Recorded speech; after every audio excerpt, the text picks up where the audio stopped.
जय जिनेन्द्र।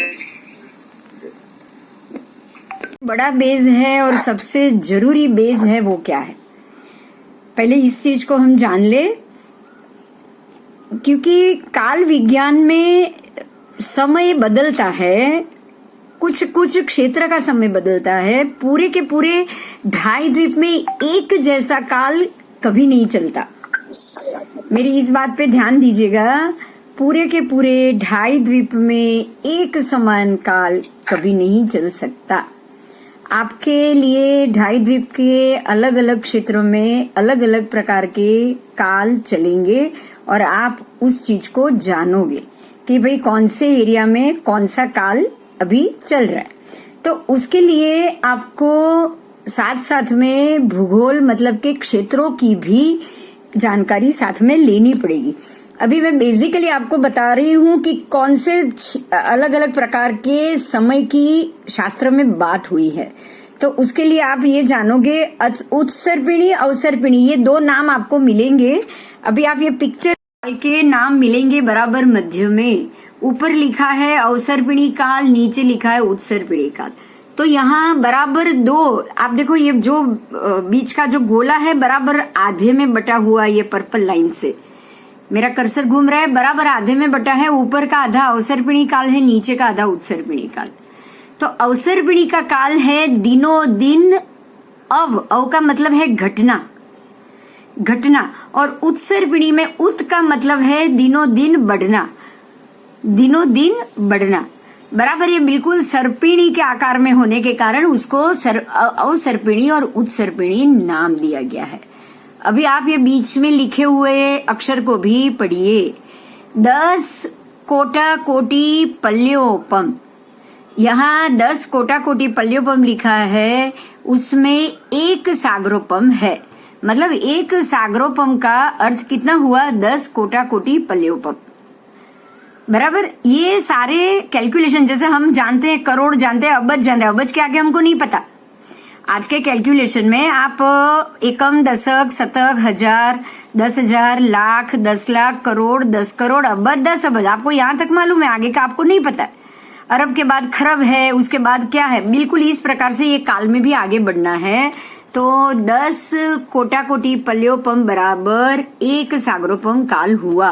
अब यहाँ देखिए असंख्य बाल खंड, ऐसा एक पल्य का मतलब है प्याला, ये बिल्कुल एक पल्य है और ये बालों से भरा हुआ है। किसके बालों से, तो वो बाल है जब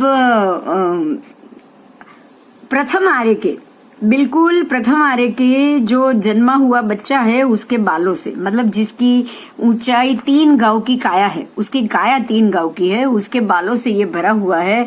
प्रति 100 वर्ष में उसमें से एक एक बाल का खंड, एक एक बाल को बाहर अगर निकाला जाए, प्रत्येक 100 वर्ष में एक बाल, तो तब ये एक पल्योपम पूरा होता है। खाने वाले के भी लेता तो ये जो एक पल्योपम है वो कब खत्म हुआ, तो इसके लिए इतना समय, उसमें से 10 कोटा कोटि पल्योपम गिनो, उसको मल्टीपल करके 10 कोटा कोटि पल्योपम उसका जो होगा उसका एक सागरोपम बनेगा। ठीक है, ये सारे नाप है, आप इसको ऐसे ही वर्ड से याद रखो, क्योंकि एक सागरोपम तक भी हम नहीं पहुंच पाने वाले, हम एक सागरोपम तक भी नहीं पहुंचने वाले। हम सिर्फ ये एक काल चक्र को जानेंगे जिसमें उत्सर्पिणी काल 10 कोटा कोटि का और अवसर्पिणी काल 10 कोटा कोटि सागरोपम, ऐसे 20 कोटा कोटि सागरोपम का एक संपूर्ण काल चक्र होता है। आपको एक सागरोपम मालूम पड़ गया है, एक सागरोपम मालूम पड़ गया है, ऐसे 10 कोटा कोटि सागरोपम, समझिएगा। जैसे एक सागरोपम है, ऐसे 10 करोड़ से करोड़ को मल्टीपल करो, उतना सागरोपम उत्सर्पिणी में और 10 कोटा कोटि सागरोपम अवसर्पिणी में। कितने साल होते, कितने दिन होते, हमको उसमें जाने की जरूरत नहीं, हमारी बुद्धि चलने वाली नहीं है। यहाँ जो मेन बेस है वो ये है कि उत्सर्पिणी अवसर्पिणी में क्या भेद है। आपको यही चक्र में बहुत सारी चीज जानने को मिल जाएगी। उत्सर्पिणी का मतलब है कि दिनों दिन हर चीज का बढ़ना, अवसर्पिणी का मतलब है दिनों दिन घटना। अभी हम पहले उत्सर्पिणी में जाएंगे। आपको यहाँ मिलेगा सबसे पहला आरा उत्सर्पिणी काल का जो पहला आराम मिला है। अभी से हम अगर अभी से शुरू करेंगे तो ज्यादा अच्छा रहेगा। 5वां आरा, अवसर पीढ़ी का 5वां आरा जो अभी का समय है, अभी का हमारा जो समय है वो 5वां आरा अवसर पीढ़ी काल का दुष्म नामक आरा जो आज चल रहा है, आज के समय में। जैसे ही ये आरे के कुछ 18,000 साल बाकी है वो खत्म हो जाएंगे, फिर छठा आरा शुरू होगा जो बराबर 42,000 वर्ष का होगा, जो दुष्म मतलब 21,000 वर्ष का होगा, जो दुष्म डबल नाम से होगा। ये हमारा अवसर पीढ़ी का है और बिल्कुल ये खत्म हो जाएगा। ऐसे ही उत्सर पीढ़ी का भी सेम आरा शुरू होगा, वो भी ऐसा ही, बिल्कुल ऐसा ही दुष्म वो भी 21,000। तो दोनों मिलके जो छठा आरा है वो 42,000 का एक साथ जाएगा। समझ में आई मेरी बात? 5वें में हम है, ये 18,000 साल बाद खत्म होगा, फिर ये 21,000 साल का छठा, ये खत्म होने के बाद वापस वही 21,000 साल का दूसरा छठा आरा, ये अवसर पीढ़ी का, ये उत्सर पीढ़ी। तो छठा आरा 42,000 का दोनों का साथ में चलेगा। कोई क्वेश्चन है तो पूछ लो, अगर समझ में आ गया है तो अच्छी बात है, नहीं समझ में आया तो पूछ लो, क्योंकि छठा आरा दोनों साथ में चल सकता है। दोनों के पहले आरे साथ में चल सकते हैं, बीच के आरे नहीं।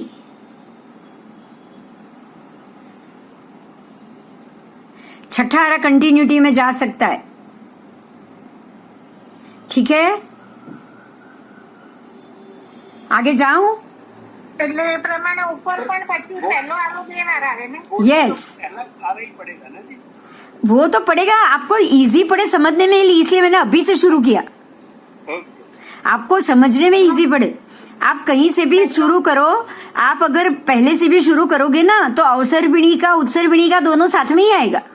नहीं आएगा तो सही। हाँ। मैं क्या कह रहा हूँ कि मतलब उनको बोलना तो पहला आरा नहीं, वो तो समझ में मैं समझ रही हूँ आपकी बात। मैं आपको सिचुएशन के हिसाब से पहले समझाना चाहती हूँ, ठीक है?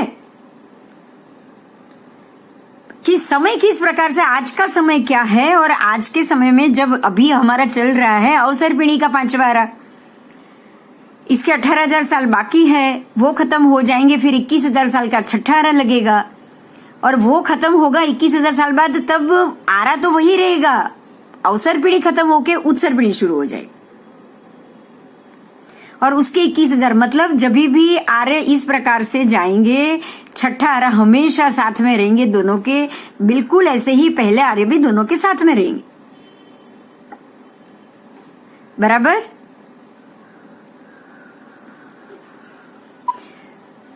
अब ये हमारा छठा आरा खत्म होने के बाद जब पहला आरा शुरू होगा, पहले आरे तक हम पहुंचेंगे, छठा खत्म होगा, फिर ये दूसरा, मतलब वो छठा उनका तो कहलाएगा पहला ही ना, हमारे लिए वो छठा है, उनका क्या कहलाएगा अवसर पीढ़ी में? उनके लिए तो वही पहला आरा है। उत्सर पीढ़ी का पहला आरा अशुभ से लेके शुभ तरफ जा रहा है, अवसर पीढ़ी का पहला आरा शुभ से लेके अशुभ तरफ जा रहा है। बराबर है? मेरी बात समझ में आई अनिल जी? हेलो। हाँ जी, हाँ जी, हाँ जी, आई। हाँ, मतलब वो उनका पहला ही है। हाँ। तो हमको तो अगर पहला भी शुरू करना है ना उत्सर पीढ़ी का, तो छठे आरे के बराबर ही शुरू करना पड़ेगा। हाँ जी, ठीक है। तो अभी मैं यहीं से ही जा रही हूँ आगे, आपको समझ में आ जाए, इजी समझ में आ जाए कि जिस प्रकार से अभी हमारा ये 5वें आरे में जो स्थिति है वो दुषम स्थिति है। दुहुषम मतलब बिल्कुल अशुभ, अशुभ, और ये अत्यंत अशुभ। अब ये जो 5वें में है वो धीरे धीरे आपको ऐसा समझना है कि ये लाइन से धीरे धीरे धीरे धीरे धीरे अभी तक हम यहाँ पे आ गए। 3,000 साल खत्म हुए और अशुभ होते होते और अशुभ होते होते, क्योंकि अवसर पीढ़ी चल रही है, और अशुभ होते होते होते छठे के अंत तक एकदम अशुभ हो जाएगी। अत्यंत अशुभ हो जाएगी। वही छठे से ये शुरू होगा उत्सर्पिणी, तो जैसे ये अत्यंत अशुभ है, वहां से अत्यंत अशुभ से धीरे धीरे थोड़ा अच्छा ऐसे जैसे कर्सर नीचे उतर रहा है ना, ऐसे थोड़ा अच्छा शुरू होगा। और ये जब 21,000 साल और इनके पहले आरे के खत्म हो गए उत्सर्पिणी के, उसके बाद जैसे अभी समय जा रहा है वैसा ही इनका दूसरा आरा जो हमारे 5वें के बराबर है वो शुरू होगा। और ये आरे में से हम वापस थोड़े शुभ होते जाएंगे, थोड़े शुभ होते हुए जाएंगे। और इनके भी 21,000 जब खत्म हो जाए तो इनका दूसरा आरा शुरू होगा। अब इनके दूसरे आरे में ही यहाँ कुछ समय जाते ही कुछ 89 पक्ष होते हैं पखवाड़िए, वो जाते ही तीर्थंकर परमात्मा का जन्म हो जाएगा।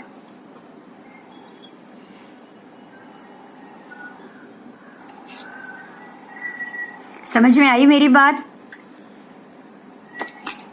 हाँ जी। प्रश्न यहाँ पे नहीं है ना, वो ये उत्सर्पिणी का दूसरा आ रहा है, हमारा नहीं। हाँ बस। तो जैसे ये दूसरा आ रहा है, यहाँ सबसे पहले पद्मनाभ परमात्मा उनका जन्म होगा, जो श्रेणिक राजा का जीव है और पहले तीर्थंकर बन के आ रहे हैं। तो अभी आपको एक और बात समझनी है, ये दूसरे आरे की स्थिति जब यहाँ परमात्मा का जन्म होगा ना पहला, तो बराबर यहाँ जो 24 में भगवान जन्मे थे ना हमारे ये चौथे आरे के अंत में, 5वें से पहले चौथे के अंत में जब परमात्मा महावीर स्वामी जन्मे थे ना, बिल्कुल वैसा समय यहाँ पे आ जाएगा।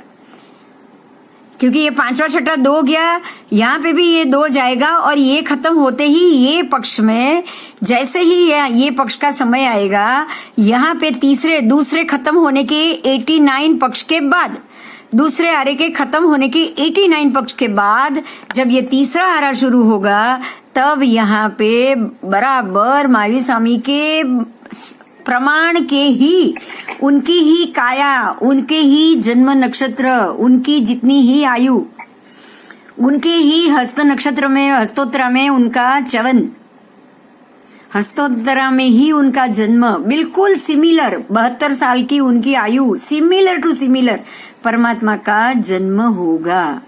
तो आपको ये जान के ये भी और जानना है कि तब भी जब अवसर्पिणी का 5वां आरा चल रहा था, बिल्कुल ऐसा ही आरा यहाँ तीसरे आरे में चलेगा। उत्सर्पिणी के तीसरे आरे में बिल्कुल ऐसा ही आरा चलेगा। समझ में आई मेरी बात? तो दूषम अभी हम नाम से जा रहे हैं, मैं ये बात तो खत्म हो गई। दूषम बहुत अशुभ है। उसके बाद वापस दूषम जो हमारे 5वें आरे के बराबर है, उसके बाद ये दूषम सुषम, जब दूषम सुषम होते हैं ना, तभी उसी समय परमात्मा के जन्म होते। परमात्मा का जन्म अच्छा होता है तब नहीं होता है, सुषम या सुषम में कभी नहीं होता है। ये समझना है हमें, ये बहुत बड़ी बात है। दूषम सुषम मतलब उनको भी दुख और पीड़ा मिलनी ही मिलनी, उनको भी पीड़ा और दुख के बगैर भी परमात्मा का मोक्ष आगे होने वाला नहीं है। तो उनको भी पीड़ा में से ही बाहर निकलना है, और उसी पीड़ा में से बाहर निकलने के कारण ही उनका जो जन्म होता है वो बिल्कुल दूषम की स्थिति में ही होगा। फिर वो कोई भी आरा क्यों ना हो, वो कोई भी आरा का समय क्यों ना हो, उनका आरा दूषम और सुषम दोनों के मध्य में ही हो पाएगा। तो ये 42,000 वर्ष न्यून एक कोड़ा-कोड़ी सागरोपम है, और बराबर इतने ही समय में सारे 24 के 24 परमात्मा जन्म ले लेंगे। यहाँ पे पहले अंतिम में जो महावीर स्वामी थे उसके उतने जैसे परमात्मा, फिर धीरे धीरे करके जब ये पूरा एक कोड़ा-कोड़ी 42,000 कम एक कोड़ा-कोड़ी सागरोपम का जब ये आरा खत्म होगा ना, अंत तक तो हमारे ऋषभ देव जितने ही 500 धनुष की काया वाले यहाँ के 24वें परमात्मा जन्म लेंगे। उत्सर्पिणी में ऋषभदेव भगवान के प्रमाण के तीर्थंकर 24 में आएंगे, और अवसर्पिणी में ऋषभदेव परमात्मा के समान के तीर्थंकर पहले आएंगे।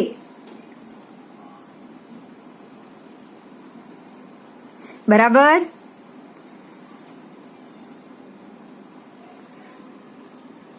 उसके बाद आएगा सुषम दुषम। सुषम दुषम मतलब यहाँ सुख ज्यादा है, दुख कम है लेकिन ज्यादा नहीं। तो वो आएगा 2 कोड़ा कोड़ी का। तो ये पूरा युगलिक है। यहां से ही ये दूसरा तीसरा आरा खत्म होते ही युगलिक शुरू हो जाएंगे। 500 से धीरे धीरे 800 1000 धनुष तक पहुंच जाएंगे ये आरे में। 500 से बढ़ते बढ़ते 500 550 600 650 700 750 से लेके ये आरे के अंतिम तक तो 1000 धनुष की काया हो जाएगी। वो क्या क्या होगा वो भी हम समझेंगे, सारी चीज एक साथ समझेंगे, बराबर। उसके बाद आएगा सुषम काल जो बिल्कुल शुभ है, बिल्कुल शुभ है। तो ये सुषम काल में ये जो 1000 धनुष की काया थी वो 1000 से बढ़ते बढ़ते बढ़ते बढ़ते बढ़ते 500 से यहाँ 1000 पहुंचे। अभी 1000 से यहाँ आते आते आते आते 1.5 गांव तक पहुंच जाएंगे। 1000 से लेके ये अंत तक तो 3 गांव आ जाएगा, ये अंत तक, सुषम के अंत तक। अब ये 2 कोड़ा कोड़ी का है। ये अंत तक यहाँ पे पहुंचते पहुंचते क्या होगा, छठा आरा जो उत्सर्पिणी का है वो 4 कोड़ा कोड़ी सागरोपम का, और ये बिल्कुल 3 गांव की काया, और पहला आरा उसको पहले आरे के समान। सुषम सुषम सुख ही सुख, सुख ही सुख। जहाँ सुषम शब्द आ जाएगा ना पहले, यहाँ भी सुषम पहला, यहाँ भी सुषम पहला, जब जैसे ही सुषम सुषम शब्द पहला आ जाएगा मोक्ष मार्ग बंद। क्योंकि ये तो सुख ही सुख है, यहाँ दुखी नहीं है। अब दुख होगी तो आपके कर्म कटेंगे कैसे?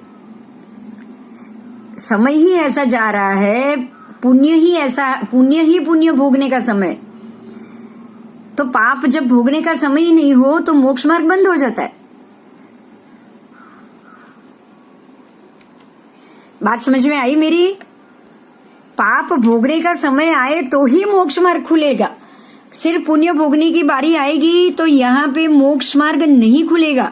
क्योंकि जो जो कर्म के उदय बाकी है ना, जो जो कर्म के उदय बाकी है ना, वो उदय उदीर्णा के वक्त तो पाप का उदय आएगा ही आएगा उसमें।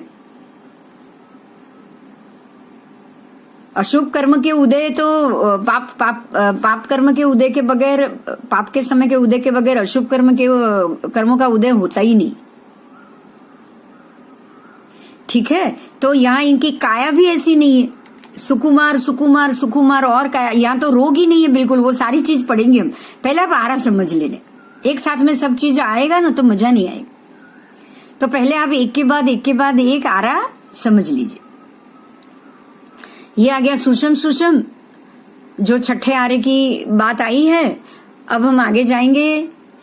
बिल्कुल उत्सर्पिणी खत्म हो गई, 6 खत्म, छठा आरा मतलब इनका जो 4 कोड़ा कोड़ी का उत्सर्पिणी का छठा आरा खत्म हुआ है।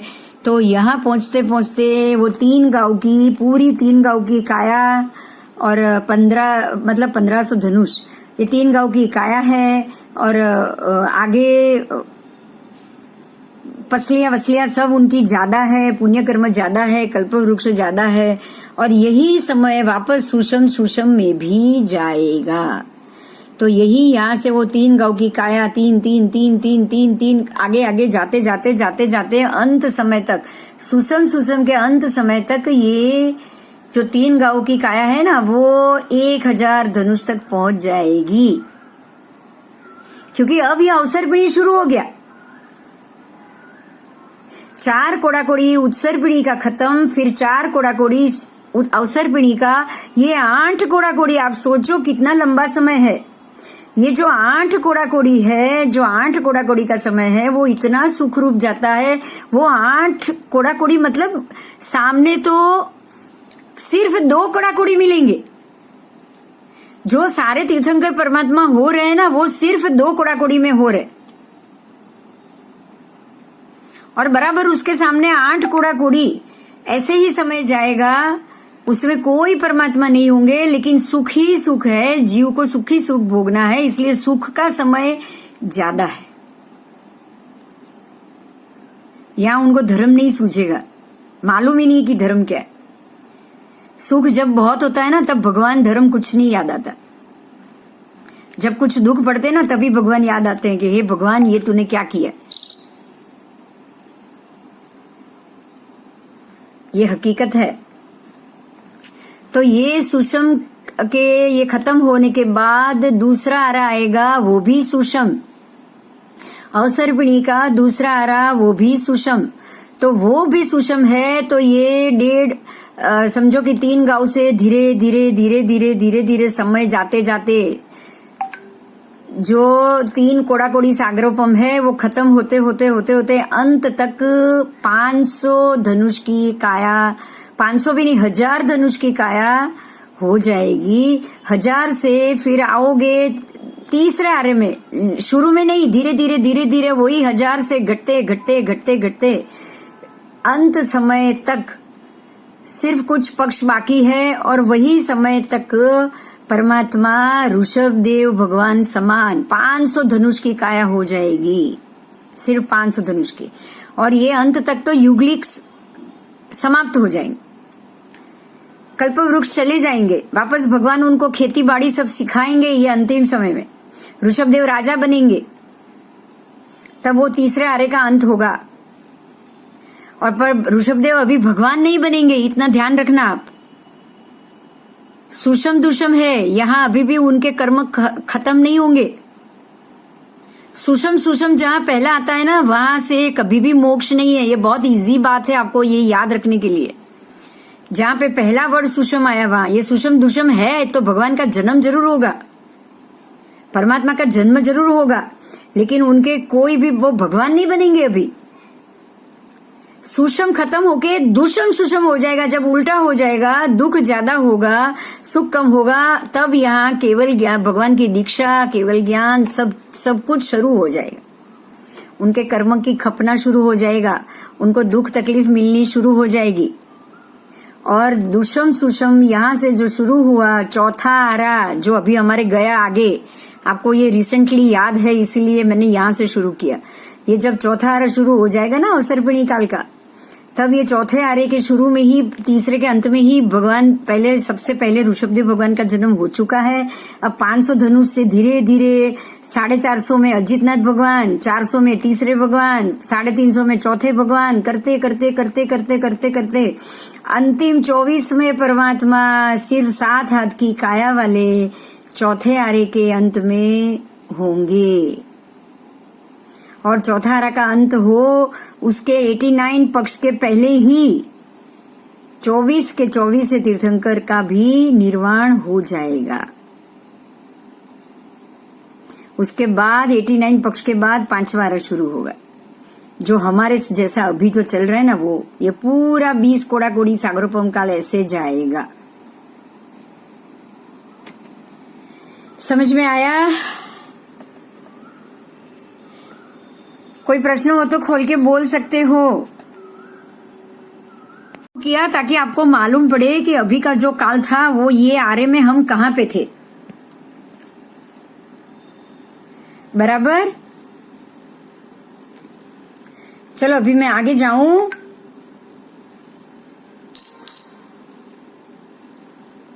आगे जाऊं मैं? हाँ चलो। ठीक है। नमस्कार महामंत्र अब हम शुरू करेंगे। ये आपका फ्रंट पेज था, अभी आपके सामने नमस्कार महामंत्र है। अब आगे जाएंगे हम। आपका ये जो लेसन है वो है पार्ट 1। अभी उसका पहला लेसन आपको यहाँ दिखाई दे रहा है, फर्स्ट लेसन। ठीक है। अब क्या क्या पढ़ेंगे वो आप बाद में देख लीजिएगा। अब इसमें जो काल, ये आपका बेसिक है, फर्स्ट ईयर का काल है। फर्स्ट ईयर में ही आप सबसे पहले ही काल का ही भूमिका ही, अभी भूमिका के तौर पे काल को समझ रहे हो। बिल्कुल इनिशियल स्टेज है, ये शुरुआत का समय है। आप काल के मामले में ज्यादा जानते नहीं हो, इसलिए यहाँ काल की पहले छोटी से छोटी बात। अब उत्सर्पिणी अवसर्पिणी का तो सबसे पहला ये जो काल चक्र क्या है वो समझाए, लेकिन 0 से लेके वो काल चक्र के जैसे हम इंच से शुरू होते हैं ना, अभी तो फ्रैक्शंस ऑफ इंचेस भी आएगा। बिल्कुल इस प्रकार से अभी हम काल को आगे जानेंगे। बराबर? सरस्वती देवी जी का भी यहाँ पे फोटो लिया है माता जी का, क्योंकि ज्ञान की देवी है ये, और इनसे अगर ज्ञान का हमें आशीर्वाद मिल गया ना तो बहुत अच्छे से हमारा ज्ञान का क्षरण दर्शन करा भी दो हो पाएगा। हाँ, दर्शन कर लीजिए आप। शंखेश्वर पार्श्वनाथ भगवान है पिक्चर में। अब इनकी अनंत करुणा, कृपा, आशीर्वाद, वरदान और वात्सल्य की धारा जो विश्व के सभी जीवों पे बरस रही है, सभी परमात्मा की बरस रही है। लेकिन शंखेश्वर पार्श्वनाथ भगवान को पुरुषदानी कहा गया है, इसलिए कलिकाल में इनका ज्यादा महत्व है, बराबर। क्योंकि इन्होंने जो पुरुषदानी नाम कर्म का बंद किया था ना, वो 24 तीर्थंकर में सबसे अलग प्रकार का था। उसके बाद गौतम स्वामी की भी बात की है कि भगवान महावीर के प्रथम शिष्य, प्रथम गणधर गौतम स्वामी जो अनंत लब्धि के भंडार थे, विनय धर्म में अजोड़ वो साधक थे। सूर्य मंत्र पंच प्रस्थान पीठिका में, जो सूर्य मंत्र की पीठिका होती है ना, उसमें उनकी स्थापना की जाती। सूर्य मंत्र की पीठिका में गौतम स्वामी की स्थापना, उनको मुख्य स्थान दिया गया है। जो आज के सभी हमारे जो साधु भगवंत है, चाहे पाठ सुधर्मा स्वामी की हो, चाहे पाठ परंपरा सुधर्मा स्वामी की चले, लेकिन सूर्य मंत्र की पीठिका में गौतम स्वामी को ही मुख्य स्थान दिया गया है। कुछ चीजें हैं जो हमें जाननी चाहिए, वो मैं आपको बताती जाऊंगी। समर्पण गुण के वो अद्वितीय धनी है। समर्पितता उनको परमात्मा महावीर के प्रति का समर्पण उनके महावीर स्वामी के तीसरे भाव से ही वो समर्पित हुए थे। तीसरे भाव में, मरीचि के भाव में, जो त्रिदंडी तापस के रूप में जो उनके पास आए थे दीक्षा लेने के लिए, कपिल, आपको पता होगा कपिल मुनि, आप वो जो 27 भाव का स्तवन पढ़ोगे ना इस बार परीक्षा में, इसको जरूर जानना। कपिल नाम था उनका, और उन्होंने कपिल मुनि बनकर उन्होंने जो मरीचि के पास जो दीक्षा ली, तब से इनका समर्पण भाव महावीर स्वामी के प्रति हो गया। क्योंकि वो दोनों जीव, मरीचि और कपिल दोनों जीव परमात्मा महावीर और गौतम स्वामी ही थे, बराबर। वहां से वो उनके त्रिपृष्ठ वासुदेव में भी वो साथ में मिले। त्रिपृष्ठ वासुदेव जब भगवान महावीर का जीव बना, तब गौतम स्वामी का जीव उस वक्त सारथी बना था, भगवान का सारथी बना था। ये 27 भव में वो 3 बार मिले। इससे पहले तो बहुत बार मिले होंगे, तभी यहाँ 3 बार मिले। इससे पहले वो बहुत बार मिले होंगे, तभी यहाँ 3 बार मिले। हम लोग भी जो मिले हैं ना, आप ये समझ लेना, इससे पहले भी हम बहुत बार मिले होंगे, तभी आज मिले। एकदम सही। हाँ एकदम राइट। हाँ, तभी हम आज मिले, तभी हम एक दूसरे की बात जान रहे, सुन रहे, और आगे भी मिलना है। यस, हमने मॉक्सरी ले जाओ તમે। अरे कभी आप भी मुझे ले जाओ, ऐसा सोचना ही नहीं है। बराबर, लेकिन साथ जरूर रखेंगे, साथ नहीं छोड़ेंगे, इतना ध्यान में रखना है और कुछ नहीं। वो तो नहीं छोड़ो तुमने। बस तो देखो, ये छोटी सी बात काल के माध्यम के लिए कितना बढ़िया समझा रही है ना, कि काल में, हाँ, काल में इतने अनंत उत्सर्पिणी अवसर्पिणी काल चक्र से हम घूम रहे हैं। हम बहुत बार मिले होंगे, पर अब की बार ऐसा हुआ है कि हम एक सही ट्रैक पे जा रहे हैं। राइट। अब की बार ऐसा हुआ है कि हम सही ट्रैक पे जा रहे हैं। तो अब ये सही ट्रैक पे जब तक हम मोक्ष नहीं हमारा हो जाए, तब तक तो हम एक दूसरे का साथ नहीं छोड़ेंगे, बिल्कुल नहीं छोड़ेंगे, नहीं छोड़ो। है ना। और अगर कहीं कोई अगर जैसे वो सीता का जीव देव बन के रावण के जीव के पास जाता है ना, ऐसे कहीं मैं नरक में चली जाऊं तो आप लोग भी मुझे मिलने जरूर आना। वो तो विचार करने पर जरूर है। हाँ, नहीं, पर ऐसा हो सकता है, मैं ये नहीं कहूंगी, कुछ भी हो सकता है। बस हमको एक दूसरे से मिलने जाना ही जाना, आप इतना ध्यान रखिएगा बस। यस, पक्को मॉडल। हाँ। तो जो हम पढ़ रहे हैं ना, वो हम अपनी रियल लाइफ में भी उसको फील कर रहे हैं।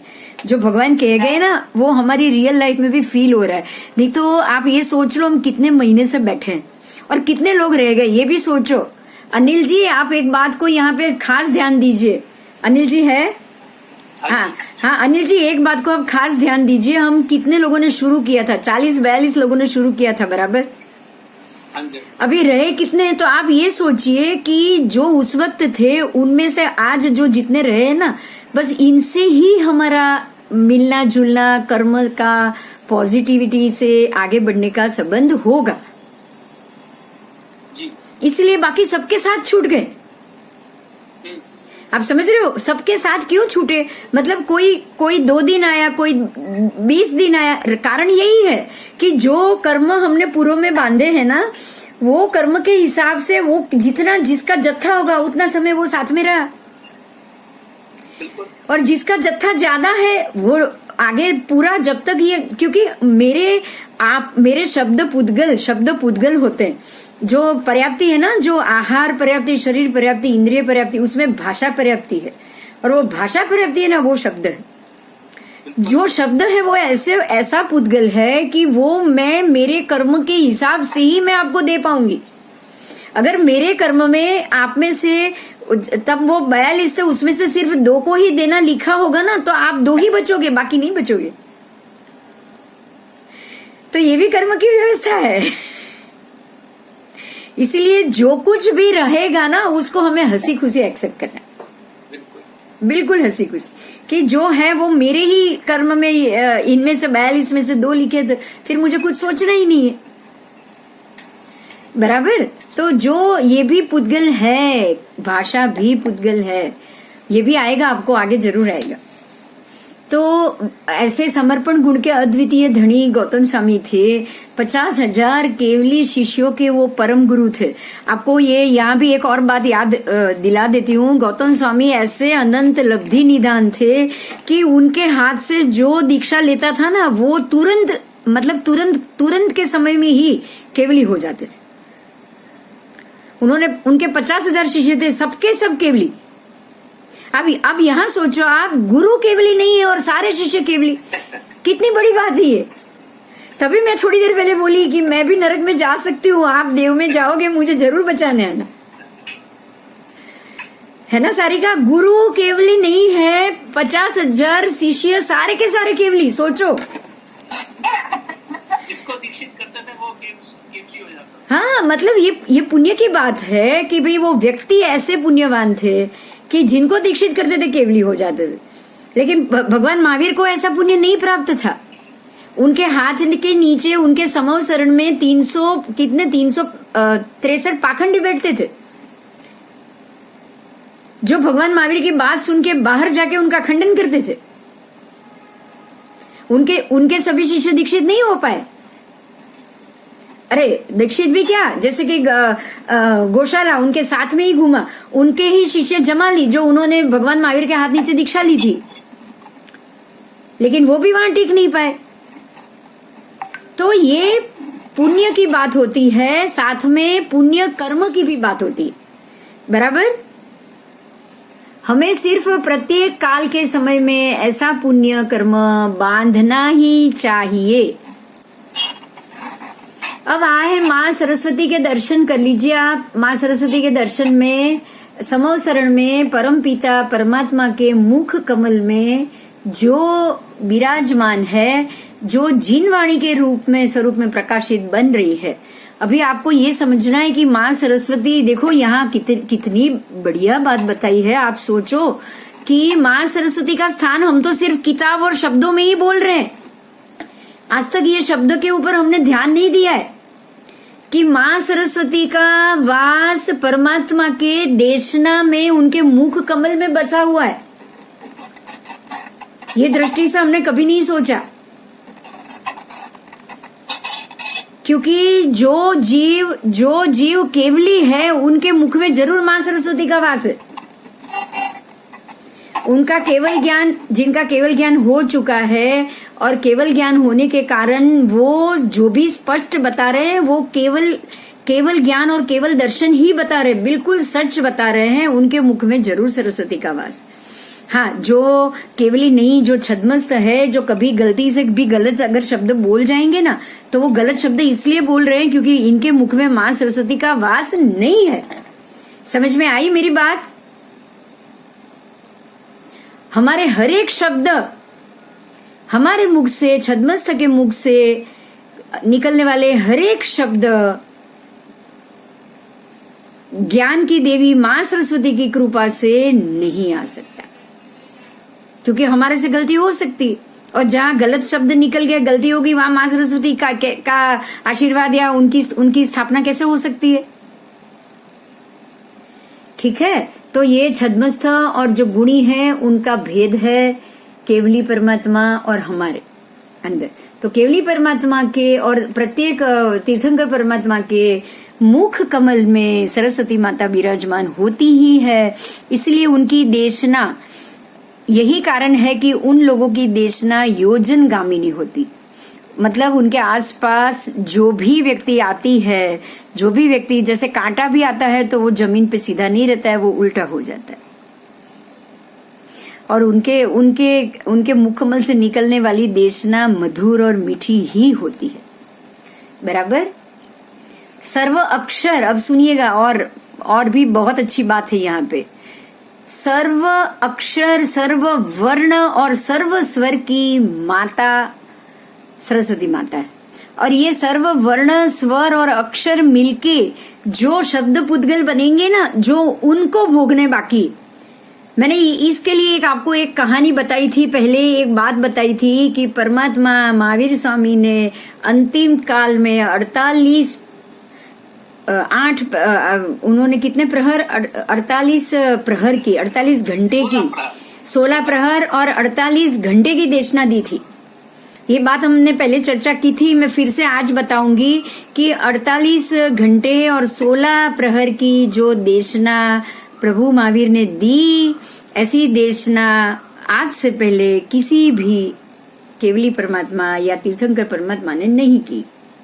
इसका कारण भी हमें जानना है, क्योंकि कोई भी बात कभी कभी होती है ना, उससे पीछे बहुत बड़ी बात होती है। तो ये बड़ी बात ये थी कि जो 6 पर्याप्ति है ना, आहार, शरीर, इंद्रिय, श्वास, भाषा और मन, ये सभी 63 का पुरुष जैसे कि परमात्मा महावीर, उनको पूर्ण करके ही जाना होता है।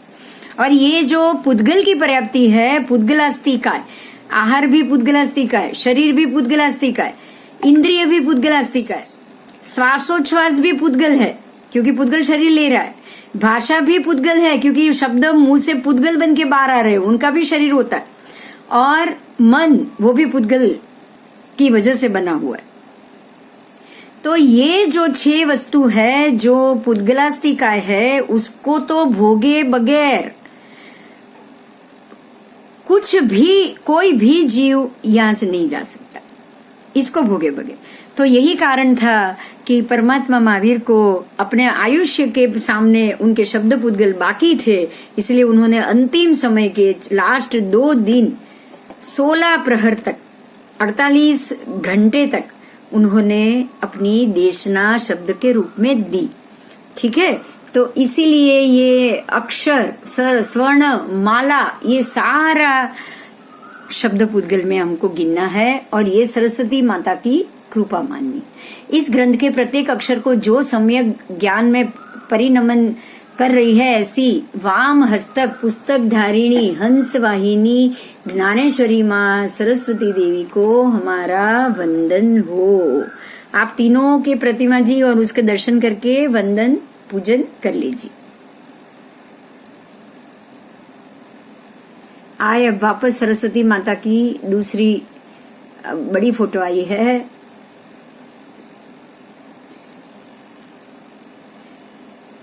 अगर आप में से कोई सरस्वती देवी के जाप अगर करने चाहे ना, आपको अगर इसके लिए बहुत बढ़िया जाप अगर करना हो ना, मैंने किए हुए हैं, इसलिए मैं आपको बताना चाहूंगी, क्योंकि ज्ञान बढ़ाने के लिए और ज्ञानावरण कम करने के लिए ये जाप बहुत काम का है।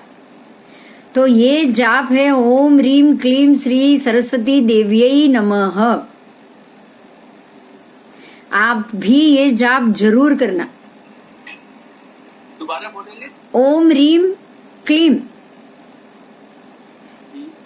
श्री सरस्वती देवी नमः। जब भी जैसे भी फ्री हो, कहीं भी बैठे हो, सिर्फ पैरों में चप्पल नहीं रखना है, बस, बाकी कुछ नहीं सोचना है, इससे ओम रीम क्लीम श्री सरस्वती देव्यै नमः। आगे बीज मंत्र है ओम रीम क्लीम, तीनों बीज मंत्र, जो देव देवी के आगे लिया जाता है, क्लीम क्लीम जो बीज मंत्र है वो देवी के आगे लगता है। तो ओम ह्रीम क्लीम श्री सरस्वती देव्यै नमः, सिर्फ इतना ही, क्योंकि जो देवी को याद करोगे वो देवी आपको उनके ही गुण प्रदान करे। तो ये आपको थोड़े लंबे समय तक करना है, लंबी संख्या में करना है। ऐसा ना हो कि बस कुछ की रोज की 1-2 माला गिन ली और कुछ महीने भर में आपने ये जाप बंद कर लिया। जब तक आपको ये लगे नहीं, ओम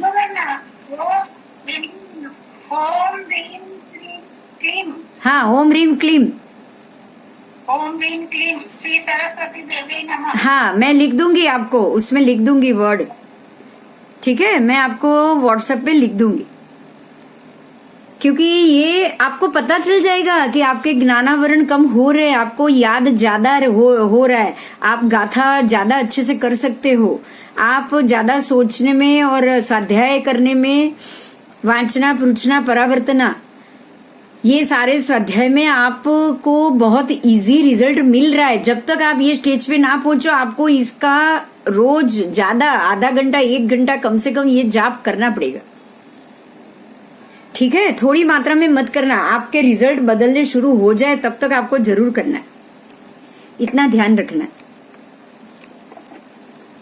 अब ये 3 गुरुदेवों को जो महात्मा ने ये लिखा है, बुक निकाला है, उन्होंने अपने समुदाय के 3 गुरुदेवों की यहाँ तस्वीर लगाई है। मैं नाम बोल रही हूँ, परम पूज्य आचार्य श्री प्रेम सुरीश्वर जी महाराज साहब, जो उनके नीचे उनका शिष्य हुए परम पूज्य आचार्य श्री भुवन भानु सुरीश्वर जी महाराज साहब, और उनके नीचे जो इनके शिष्य हुए परम पूज्य आचार्य श्री जितेंद्र सूरी महाराज साहब, और इनके जो पुत्र शिष्य रत्न है वो है चारित्र परम पूज्य श्री चारित्र रत्न श्री महाराज साहब, ठीक है। तो जो चारित्र रत्न महाराज साहब ने जो ये बुक और ये सारा सेट हमारे लिए बना है, वो हमारे लिए बहुत उपकारी है, क्योंकि अगर उन्होंने ये इस चीज पे काम नहीं किया होता ना, तो इस चीज को हम सब्जेक्ट के रूप में लेकर 3 साल तक पढ़ने का हम नहीं कर पाते।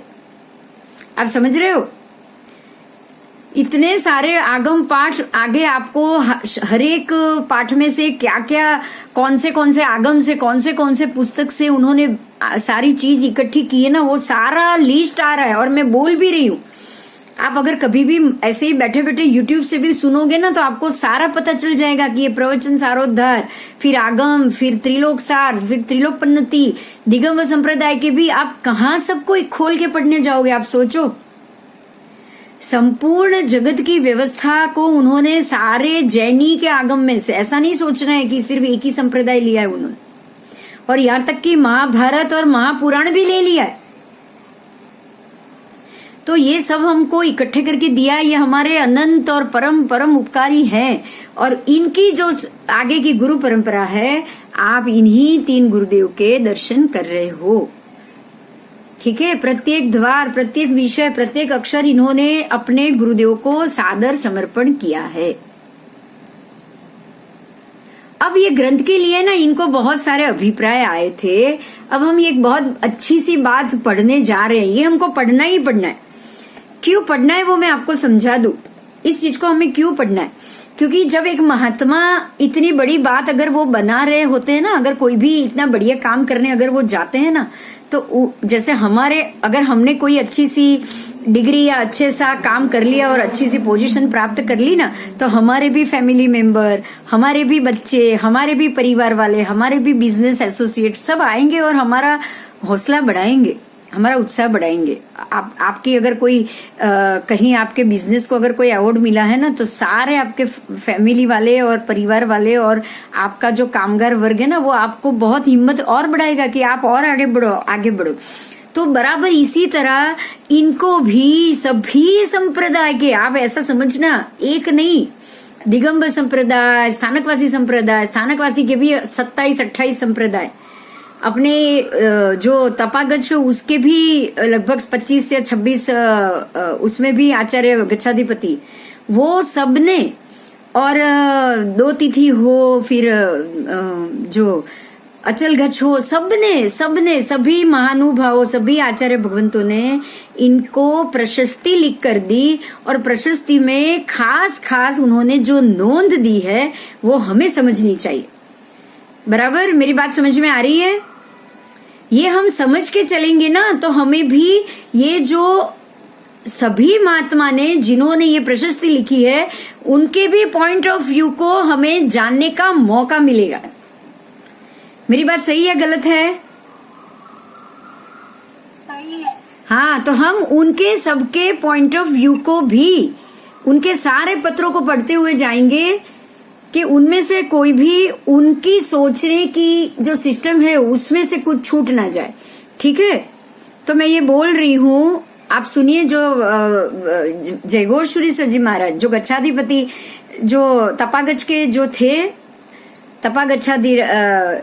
तपागच के एक तिथि के भुवन भानु समुदाय के जयघोष सूरीश्वर जी परम पूज्य आचार्य भगवंत श्रीमद विजय जयघोष सूरीश्वर जी महाराज, उनकी तरफ से उनको जो पत्र मिला था सर्वज्ञ कथित विश्व व्यवस्था में, उन्होंने बिल्कुल अथाग परिश्रम करके घनिष्ठ प्रयास करके समग्र विश्व व्यवस्था को चित्रों में सजीवन करके पद्धति सर का विवेचन करके सर्वज्ञ कथित ब्रह्मांड नाम से 700 से भी ज्यादा पृष्ठ वाले अभ्यास पूर्ण पुस्तक उन्होंने प्रकाशित कराया। उसका लाभ अन्य को भी होगा, परंतु उनको भी इसी बहाने से बहुत ही सुंदर स्वाध्याय की तक मिली। उसके लिए उन्होंने उनको धन्यवाद दिया है। तब के द्वारा अब वो ब्रह्मांड की टोच पे जल्दी पहुंचे, मतलब ब्रह्मांड की टोच पे, मतलब हमारे ये जो सिद्ध शिला है वो बिल्कुल ब्रह्मांड की टोच पे, वहां पे वो पहुंचे। अभी मैं थोड़ा थोड़ा फास्ट जाऊंगी क्योंकि लगभग 150 पत्र है। हम सब पत्र इस प्रकार से डिटेल से हम नहीं पढ़ पाएंगे, लेकिन इनमें अगर कोई चीज होगी तो उसको हम जरूर जानेंगे। ठीक है, तो ये भी सर्वज्ञ कथित ब्रह्मांड मुनि श्री चारित्र रत्न विजय जी के अजोड़ प्रयास से हुआ है। वर्तमान विश्व व्यवस्था के सामने जिन शासन मान्य विश्व व्यवस्था बहुत सी बातों में विशेषता बता रही है और उनसे इन बातों से बहुत से लोग अनभिज्ञ है और समय समय पे बहुत सी अज्ञात बात इस ग्रंथ के संदर्भ से जानने को मिल रही।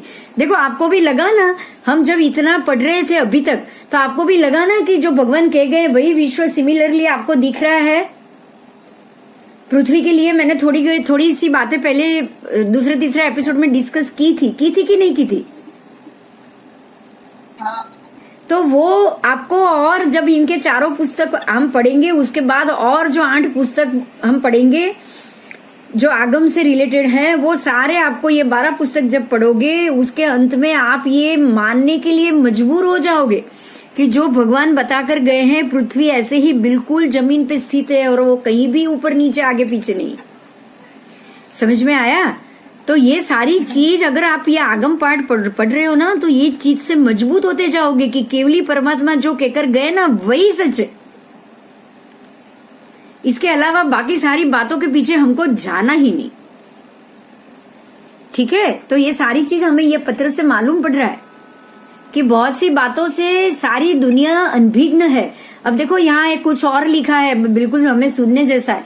जैन भूगोल और खगोल की व्यवस्था बिल्कुल जानने जैसी है। स्कूल के अभ्यास के समय जो हमको जानने मिला था उससे ये ग्रंथ में जो लिखा है वो आपको उससे लगेगा कि बहुत सारी चीज है जो अधूरी है, जो आप नहीं जान पाए। तो पूर्ण ज्ञानी की बात को किसी भी प्रकार के संशय के बिना स्वीकार करना और अपनी शंका का निवारण करना बहुत जरूरी है। समझ में आई आपको बात? अगर आपको ये पढ़ते पढ़ते कहीं भी शंका लगे ना, तो आप जरूर पूछ लीजिएगा, क्योंकि आपकी है ना हर एक शंका को हम 2 भूगोल में डिवाइड करके निराकरण लाएंगे। मतलब आज का साइंस क्या कह रहा है और परमात्मा का जैन भूगोल क्या कह रहा है, ये दोनों को जानते हुए ही हम आपकी शंका का निवारण लाएंगे। और जैसे जैसे शंका का निवारण होगा ना, तो ही हम केवली की बातों को ज्यादा अच्छे से समझ पाएंगे। अगर दोनों चीज मन में रखे कि हाँ ये भी ठीक ही होगा, कहा है तो ये भी ठीक ही होगा, आज का विज्ञान गलत थोड़ी बताएगा और भगवान ने कहा है वो भी सच्ची होगा, अगर ऐसे दुविधा में रहे ना तो वापस वही का वही। इसीलिए कहीं भी आपको लगे आप क्वेश्चन, आप भी शंका का निवारण कीजिए। शंका का निवारण होना बहुत जरूरी। अब आगे जाएंगे।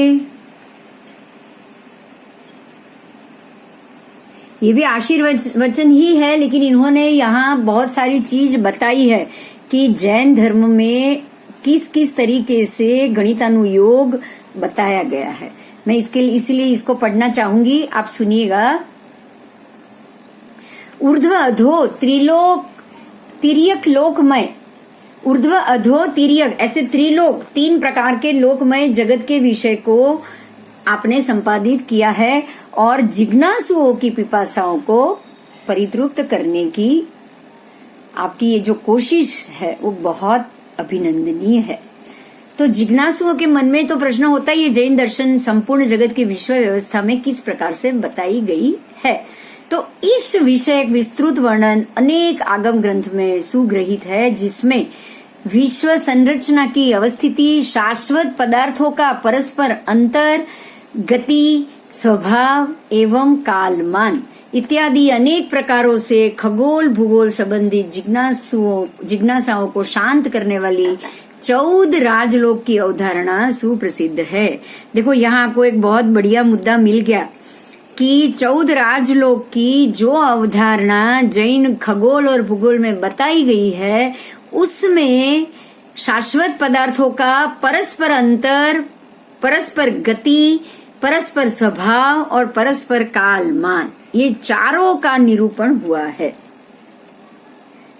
समझ में आया? जो शाश्वत पदार्थ है उनकी परस्पर गति, उनका परस्पर निरूपण, आपने शाश्वत 6 पदार्थ तो जान लिए, 6 षड्द्रव्य जान लिए, तो दोनों में अंतर क्या है? मतलब धर्मास्तिकाय और अधर्मास्तिकाय दोनों एक दूसरे से विपरीत है, तो दोनों में अंतर क्या है? फिर दोनों की गति क्या है? धर्मास्तिकाय गति में सहायक, अधर्मास्तिकाय स्थिरता में सहायक, ये उसकी गति हुई। उसका स्वभाव क्या है? धर्मास्तिकाय किसको सहाय करेगा, अधर्मास्तिकाय किसको और कहाँ कहाँ सहाय करेगा? सिर्फ जीव को करेगा, बाकी किसी भी अजीव को वो सहाय नहीं करेंगे। एवं कालमान, उनका समय कहाँ तक है वो आपने जाना ना कि वो काल से अधर्मास्तिकाय धर्मास्तिकाय सभी षड्द्रव्य को। तो ये सारी चीज जैन धर्म में किस प्रकार से बताई गई है वो यहाँ पे बताया है। अब उसके बाद आओ एक और आगे कि आत्म परिणति को विकसित करने के लिए परमात्मा ने 12 भावनाओं का चिंतन दिया है, जिसमें लोक स्वरूप भावना भी है।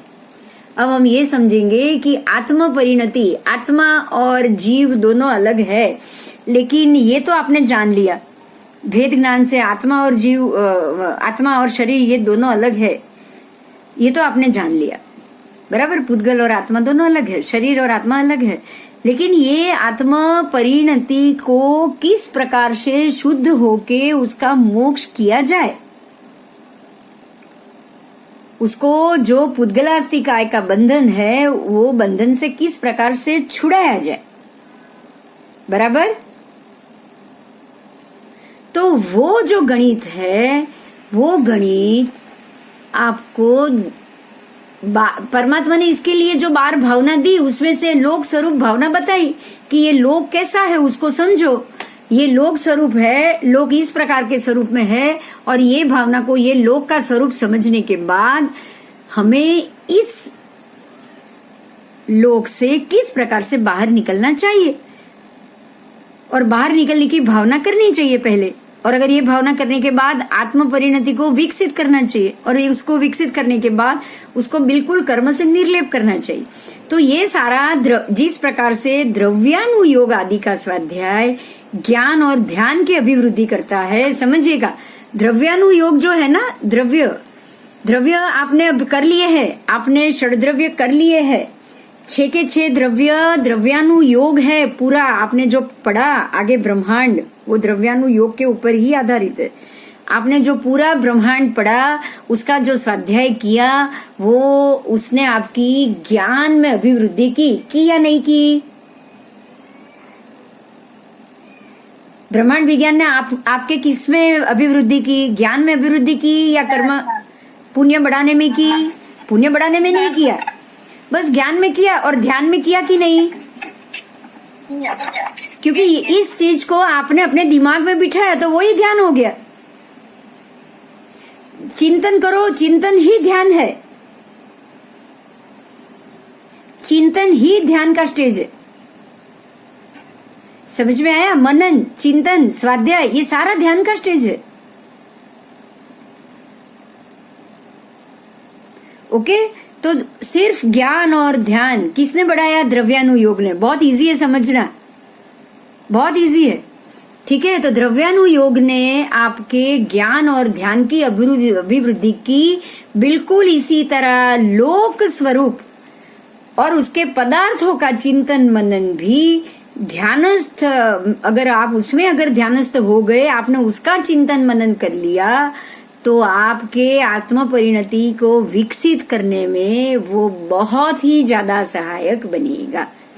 क्योंकि अगर आपने ये पदार्थों को जान लिया, उसके स्वभाव को जान लिया, उसकी गति को जान लिया कि भाई पुद्गल अस्थि काय का स्वभाव क्या है, तो बंधन देना है, आपको जन्म मरण कराना है, तो फिर अब आपको पुद्गल नहीं चाहिए ना।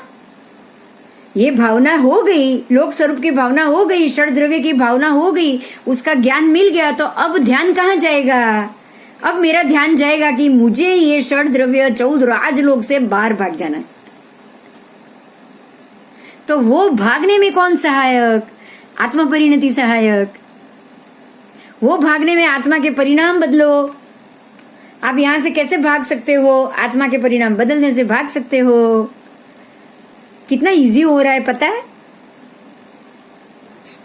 तो द्रव्यानुयोग का स्वाध्याय जैसे ज्ञान ध्यान बढ़ाएगा, वैसे लोक स्वरूप पदार्थों का चिंतन मनन, उसमें ध्यानस्थ होने से आत्म परिणति को बढ़ाना है। तो गुरुगम पूर्वक समझने से ही इसका यथार्थ बोध हो सकता है। इसका यथार्थ बोध आप कैसे जान सकोगे? किसी भी गुरु से जानोगे तो ही जान पाओगे। बराबर, पुस्तक भी हमारे लिए गुरु है। अगर आप पुस्तक पढ़ के भी जान सकते हो, तो पुस्तक भी आपके लिए अवश्य गुरु का काम करेगा। करेगा कि नहीं करेगा? करेगा।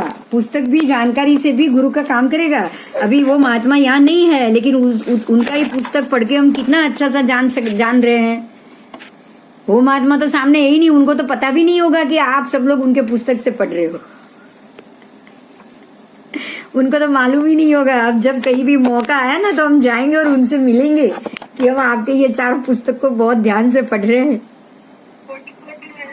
हाँ, हमको उनको जाके मिलके उनको बताना पड़ेगा कि साहब आपका पुस्तक हमें बहुत हेल्पफुल हो रहा है। बताना पड़ेगा ना? यस, बताएंगे भी, जरूर बताएंगे, हम जरूर बताएंगे। वो अभी सूरत में है, वो बहुत समय से वो सूरत में ही है, गुणरत्न सूरी महाराज के समुदाय में है। जैसे ही कुछ कांटेक्ट होगा तो मैं आपको, अगर इस तरफ तो बम्बई ये वर्ष तो नहीं आने वाले हैं, अगर आप में से कोई वहां सूरत या कहीं जाओ तो मुझे बता देना। तो आप वो कहाँ पे है चातुर्मास, वो में मुझे पता चलेगा, मैं आपको बता दूंगी। ठीक है, आगे अब आगे जाएंगे हम।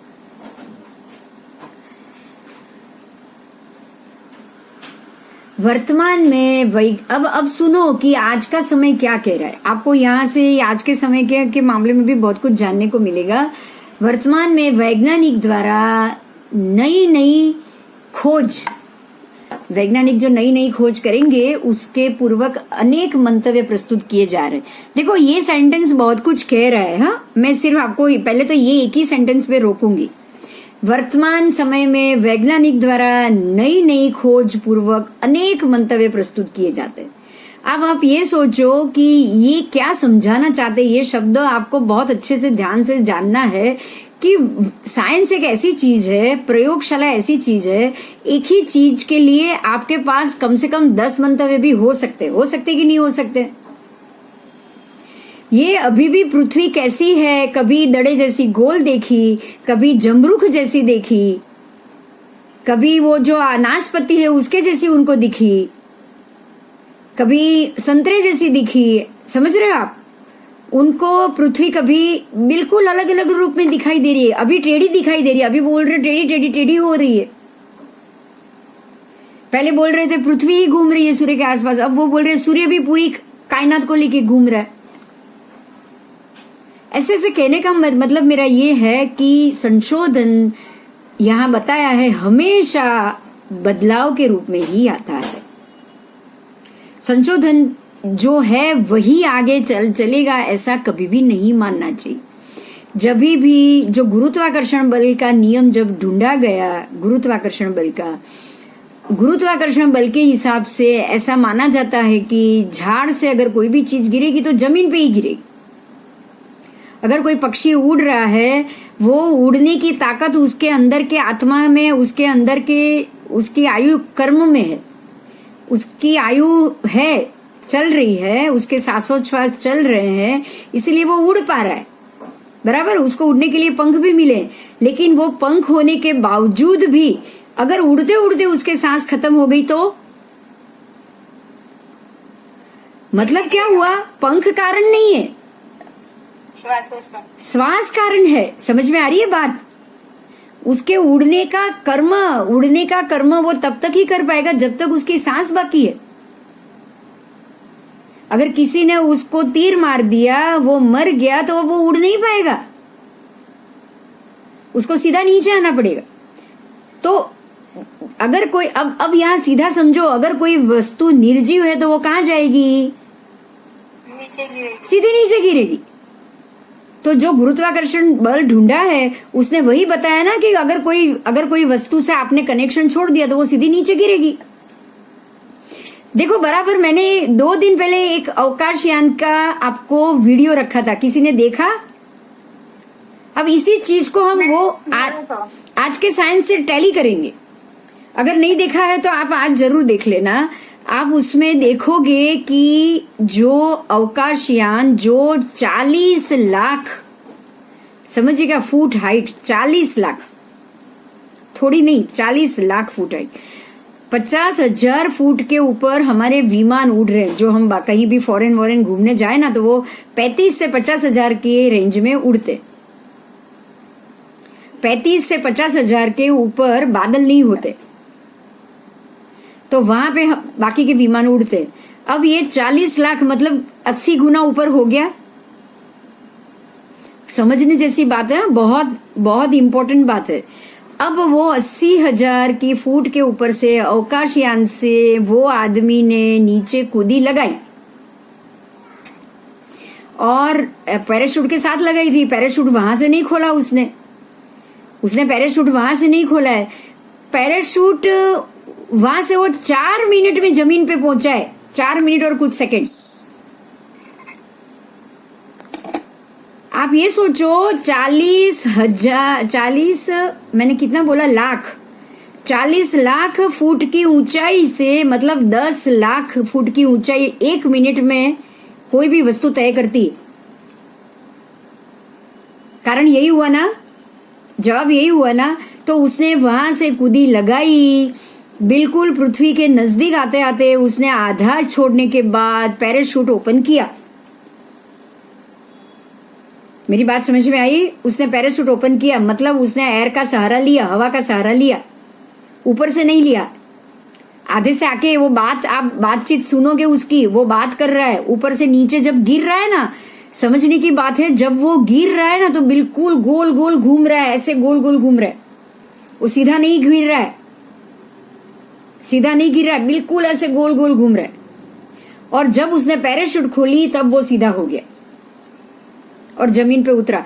अब मेरा आपको एक ही प्रश्न है कि उसने पैराशूट ओपन की तो भी, नहीं की थी तो भी, वो ऊपर से नीचे ही आया ना। समझ में आ रही है मेरी बात? आपको मेरी बात समझ में आ रही है? अगर वो पृथ्वी के आसपास अगर यान ऐसे घूम रहा है तो वो ऊपर से नीचे कहाँ जाता? पृथ्वी साइड पे रह जाती। कहाँ गिरता वो? पृथ्वी पे गिरता, स्पेस में जाता रहे। हाँ, अगर पृथ्वी स्पेस में है तो नीचे तो आता ही नहीं। पृथ्वी भी आप स्पेस में रखोगे, ये भी स्पेस में रखोगे, पृथ्वी के बाद में बाजू में जगह है ना, पृथ्वी के ऊपर तो है नहीं। आप दूसरे ग्रह बाजू में है, ऊपर तो है नहीं, आप ग्रह को ढूंढने ऊपर जा रहे हो या बाजू में जा रहे हो? बाजू में पड़े। समझ में आ रही है मेरी बात अनिल जी? बहुत इंपॉर्टेंट बात है। आप ग्रह को अगर पृथ्वी से ग्रह के ऊपर जाने की कोशिश करोगे ना तो नीचे से ऊपर जाना पड़ेगा आपको, हाँ जी। साइड में नहीं निकलना है। हाँ। अगर अवकाशयान साइड में निकला है और वो अवकाशयान से कूदा है तो साइड से नीचे कहां कूदेगा वो? उसको पृथ्वी नहीं मिलेगी। मतलब ये हुआ कि पृथ्वी के साइड में भी नहीं है ग्रह, ग्रह पृथ्वी के ऊपर है। और वो जो अवकाशयान है ना वो, हाँ जी, वो जो अवकाशयान है ना वो पृथ्वी और ग्रह के बीच में है। तो वो ये लेवल में हुआ या साइड के लेवल में हुआ? ऊपर नहीं लेवल, टॉप लेवल। ऊपर की लेवल में। अगर साइड के लेवल में होता ना तो वो पृथ्वी पे नहीं आता, ये ऐसे आड़ा नहीं आता। वो 1 मिनट में 10 लाख किलोमीटर वो नीचे उतर रहा है। 1 मिनट में 10 लाख किलोमीटर। आप ये सोचो, तो जब वो नीचे उतर रहा है ना, जो स्पीड से वो नीचे आ रहा है ना, नीचे आ रहा है, वो साइड में नहीं आ रहा है। आपने यहाँ पृथ्वी रख दी, यहाँ ग्रह रख दिया, वो दोनों के बीच में अवकाशयान रख दिया। अब वो जाएगा तो कहाँ जाएगा? कहीं नीचे गिरेगा और कोई जगह पे, पृथ्वी पे नहीं जाएगा वो। तो ये सारी चीज साबित करती है कि पृथ्वी नीचे है, यान बराबर उसके ऊपर उड़ रहा है, यहां से ऐसे उड़ेगा और ग्रह उसके भी ऊपर। साबित हुआ या नहीं हुआ? तो बहुत सारी चीज आपको ऐसे ही साबित हो जाएगी। तो वर्तमान में वैज्ञानिकों द्वारा जो नई नई खोज पूर्वक अनेक मंतव्य प्रस्तुत किए जा रहे हैं, परंतु उनकी खोज और सोच दोनों सीमित है। એનો અર્થ એ જે સેટેલાઇટ અને બધું ઉપર મોકલે છે they all are in the space, અર્થના ઉપર જ છે ને પૃથ્વી। वो अर्थ और ग्रहों के बीच में घूम रही है, हाँ, तो वो ऊपर ही जाएगी ना, साइड में तो निकलेगी नहीं। मैं ये कह रही हूँ। हाँ। रॉकेट पण सीधा ऊपर જ જાય। तो यही तो बात हो गई ना। फिर पृथ्वी जमीन पे रखोगे तो ही ऊपर जाएगा ना। अब वो आदमी गिरा, पृथ्वी जमीन पे होगी तो ही तो वो गिरा पृथ्वी पे। अगर वो साइड में पृथ्वी है, ग्रह इधर है और पृथ्वी यही है, तो अवकाशयान भी तो उसके बीच में हुआ। आप पृथ्वी के इस तरफ तो अवकाशयान छोड़ोगे नहीं जहां पे ग्रह ही नहीं है। फिर अगर यहां से गिरेगा, पृथ्वी ऐसी है गोल और ऐसे अवकाशयान घूमेगा ना, ऐसे घूमेगा ना, तो गिरेगा तो कहां जाएगा वो? पृथ्वी पे तो जाएगा ही नहीं। कितनी क्लैरिटी मिल रही है मालूम है? देखो, प्रूव થઈ જાય છે। हाँ, लॉजिकली देखो, ये पृथ्वी है और ये अवकाशयान में ऊपर से वो कूदा है, तो कहां जाएगा? कूदेगा तो ही पृथ्वी पे आएगा। अगर पृथ्वी नीचे है तो पृथ्वी ऐसी आड़ी है, अवकाशयान यहाँ पे, अब यहां से कूदेगा तो क्या पृथ्वी पे आएगा वो? क्योंकि ग्रह अगर उन्होंने ऐसे लगाए ना, उन्होंने यहाँ ग्रह रखा है, पृथ्वी यहीं पे रखी है, पृथ्वी भी ग्रह की तरफ घूम रही है, तो अवकाशयान तो यहीं पे होगा। और यहां से कूदेगा तो कहां जाएगा? सोचो, पृथ्वी पे आएगा? नहीं आएगा। अगर वो यहां से कूदेगा तो पृथ्वी पे नहीं, वो कहीं नीचे और जाएगा। तो अपने आप पृथ्वी ऐसी साबित हो गई। ये पृथ्वी है, यहाँ से अवकाशयान ऊपर जाता है, 40 लाख की ऊंचाई तक वो पहुंचा होगा। ऊपर ग्रह है, यहाँ पे ग्रह है, आप समझ लो। ये 790 योजन है। पता नहीं है ऐसे कहां से मेरे हाथ में खिलौना आ गया, मैं सोच के भी नहीं बैठी हूँ। बोलो, ये निमित्त होता है। और ये कमरा है ही नहीं, वो छोटू का है भी नहीं, अपने आप आ गया मेरे हाथ में। तो ये है पृथ्वी, यहां से ये 790 योजन का जो हमारा, और ये ज्योतिष चक्र, यहाँ पे ग्रह है, तो अवकाशयान यहीं पे ही 40 लाख की ऊंचाई पे होगा। 40 लाख बहुत ज्यादा है।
What is he doing? He's spinning, isn't he? Felix has just gone supersonic, but he's lost control.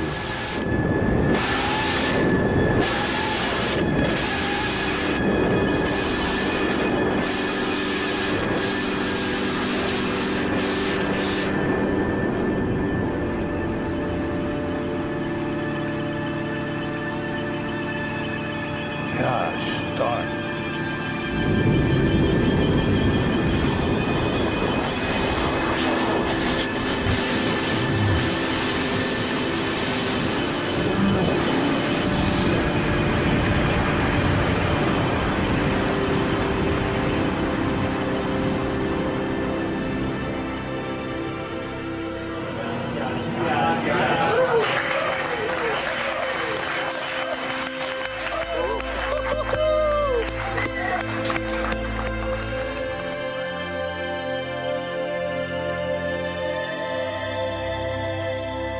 One minute and 30 seconds, and stable as a rock.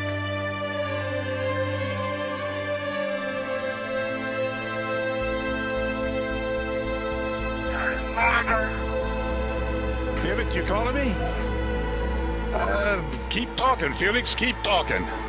3 minutes free fall. 3 minutes free fall. Good evening. I have been following spin for a long time. Sounds like I have a half hour. The laser is smoking up. I repeat, the laser is smoking up. Felix, you're at the coldest altitude. The further you fall, the warmer it's going to get. Keep it up. I'm pulling my parachute.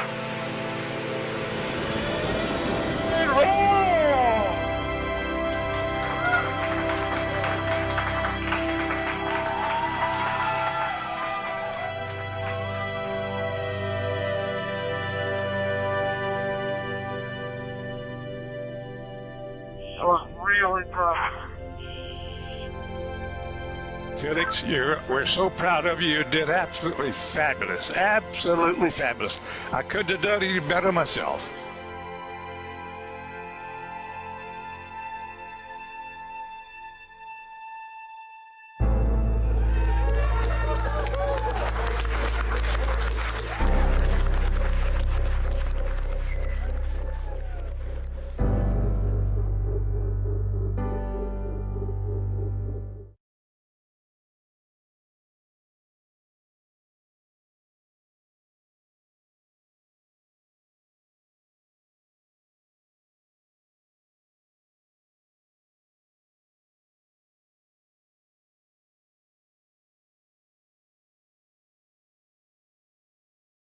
तक बहुत ज्यादा कम नहीं।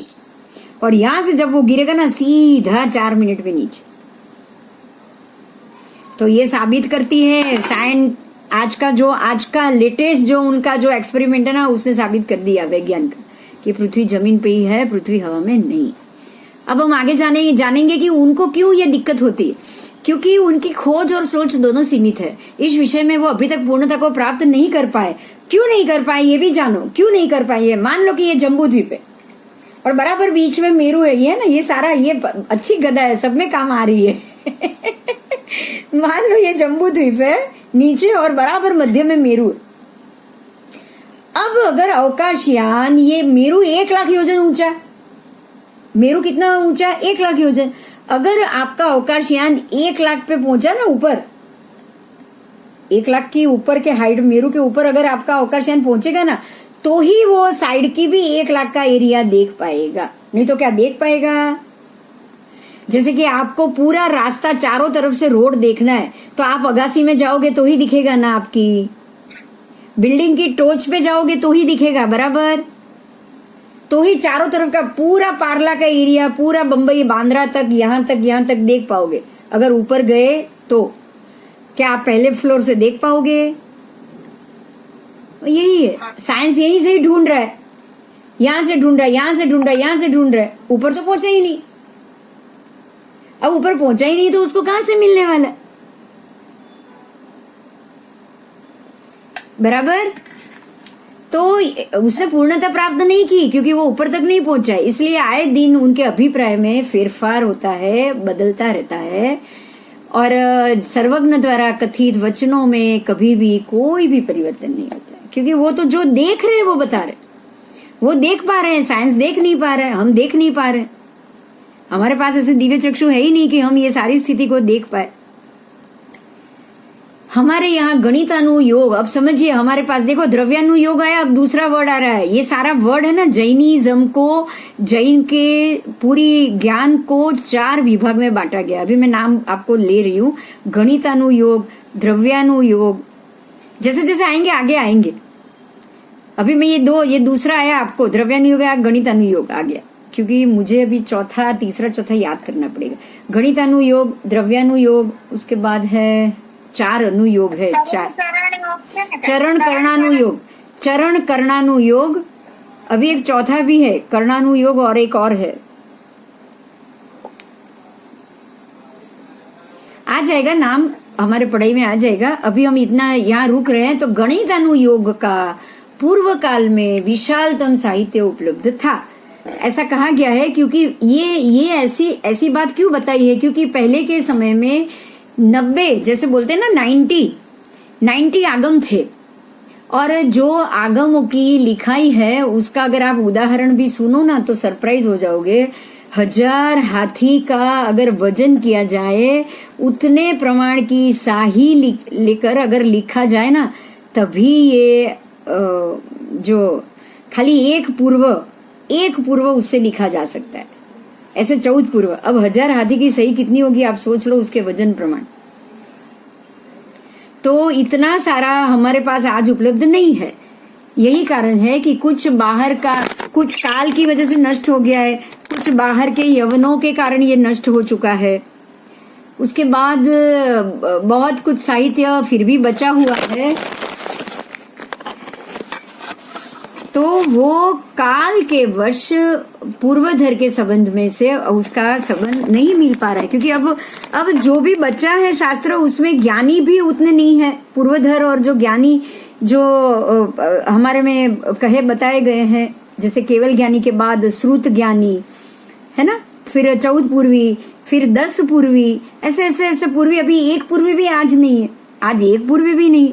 तो ये ज्ञानी ना होने के कारण जो लिखा हुआ है उसको भी खोलना मुश्किल हो रहा है, जो है वो भी हम समझ में नहीं पा रहे।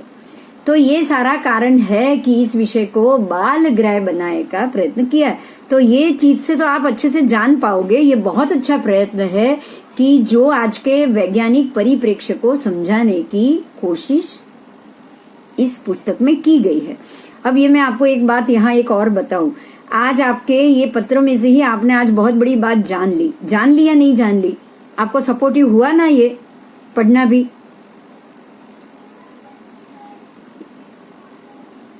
इसके पढ़ाई के कारण आपने विज्ञान, आज का विज्ञान और जैन साइंस क्या कह रहा है उसका भेद आपको मालूम पड़ गया। विद्वान मुनि प्रवर श्री चारित्र रत्न महाराज जी ने इस ग्रंथ का बहुत अच्छे से व्यवस्थित संपादन किया है। चलो अभी हम अगले पत्र को लेंगे। अगली बात में आपको अगर कुछ मिल जाए तो बहुत अच्छे से हम नए मुद्दे को समझ पाए। ठीक है? हाँ बोलो। હમણાં છે ને મેં આ બુકનું વિમોચન થયું ને એનો યુટ્યુબ પર વિડિયો જોયો.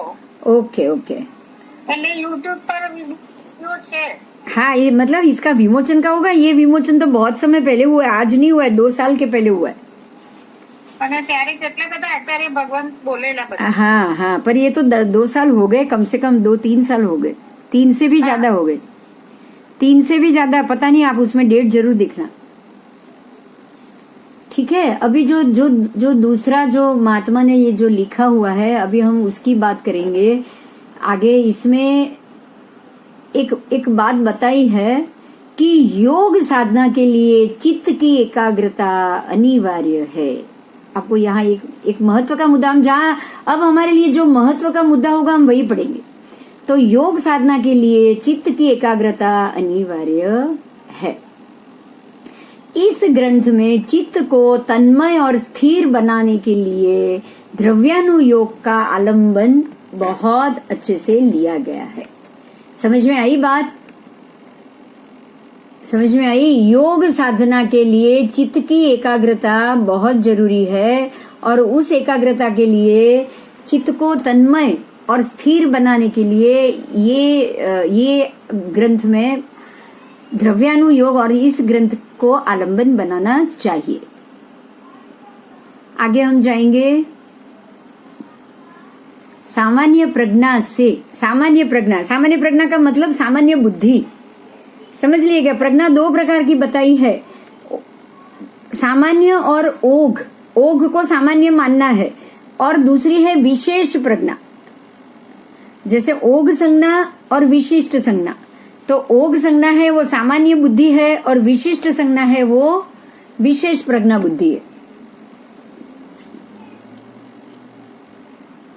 विषयों की प्रामाणिकता पुरवार करने के लिए यहाँ सैकड़ों साक्षी पाठ रखे गए हैं। ये ग्रंथ आप्त वचन रूप। અચ્છા બિંદુબેન, આ કરમચરણ યોગ અને મને લાગે કથા યોગ નું કઈક એવું ટોપિક છે। ધર્મ કથા યોગ છે મારા ખ્યાલથી। હા, તાર એવી ધર્મ કથાનું યોગ, હા ધર્મ કથા અનુયોગ, કથાનો યોગ। बराबर। धर्म कथा अनुयोग, द्रव्यानुयोग, गणितानुयोग और चरण करणानुयोग। अब याद आ गया, धर्म कथा अनुयोग। आगे जाएंगे, ये जो जितने भी आगम है ना वो 4 अनुयोग में उसको डिवीजन किया गया है। अब आगे और मैं पढ़ने जा रही हूँ सामान्य प्रज्ञा से अगोचर, मतलब सामान्य बुद्धि से अगोचर। आप सामान्य बुद्धि से इस चीज को समझ ही नहीं पाओगे। अगोचर का मतलब नहीं पकड़ पाना। तो सामान्य बुद्धि से अगोचर ऐसे अढळक पदार्थ, उसका उपन्यास किया गया है और सर्वज्ञ कथित जैन शासन पर श्रद्धा और आस्था उत्पन्न होने से ये ग्रंथ भव्य जीवों को सन्मार्ग की ओर खींचने के लिए आवर्जन रूप साबित होगा। बहुत अच्छी बात बताई।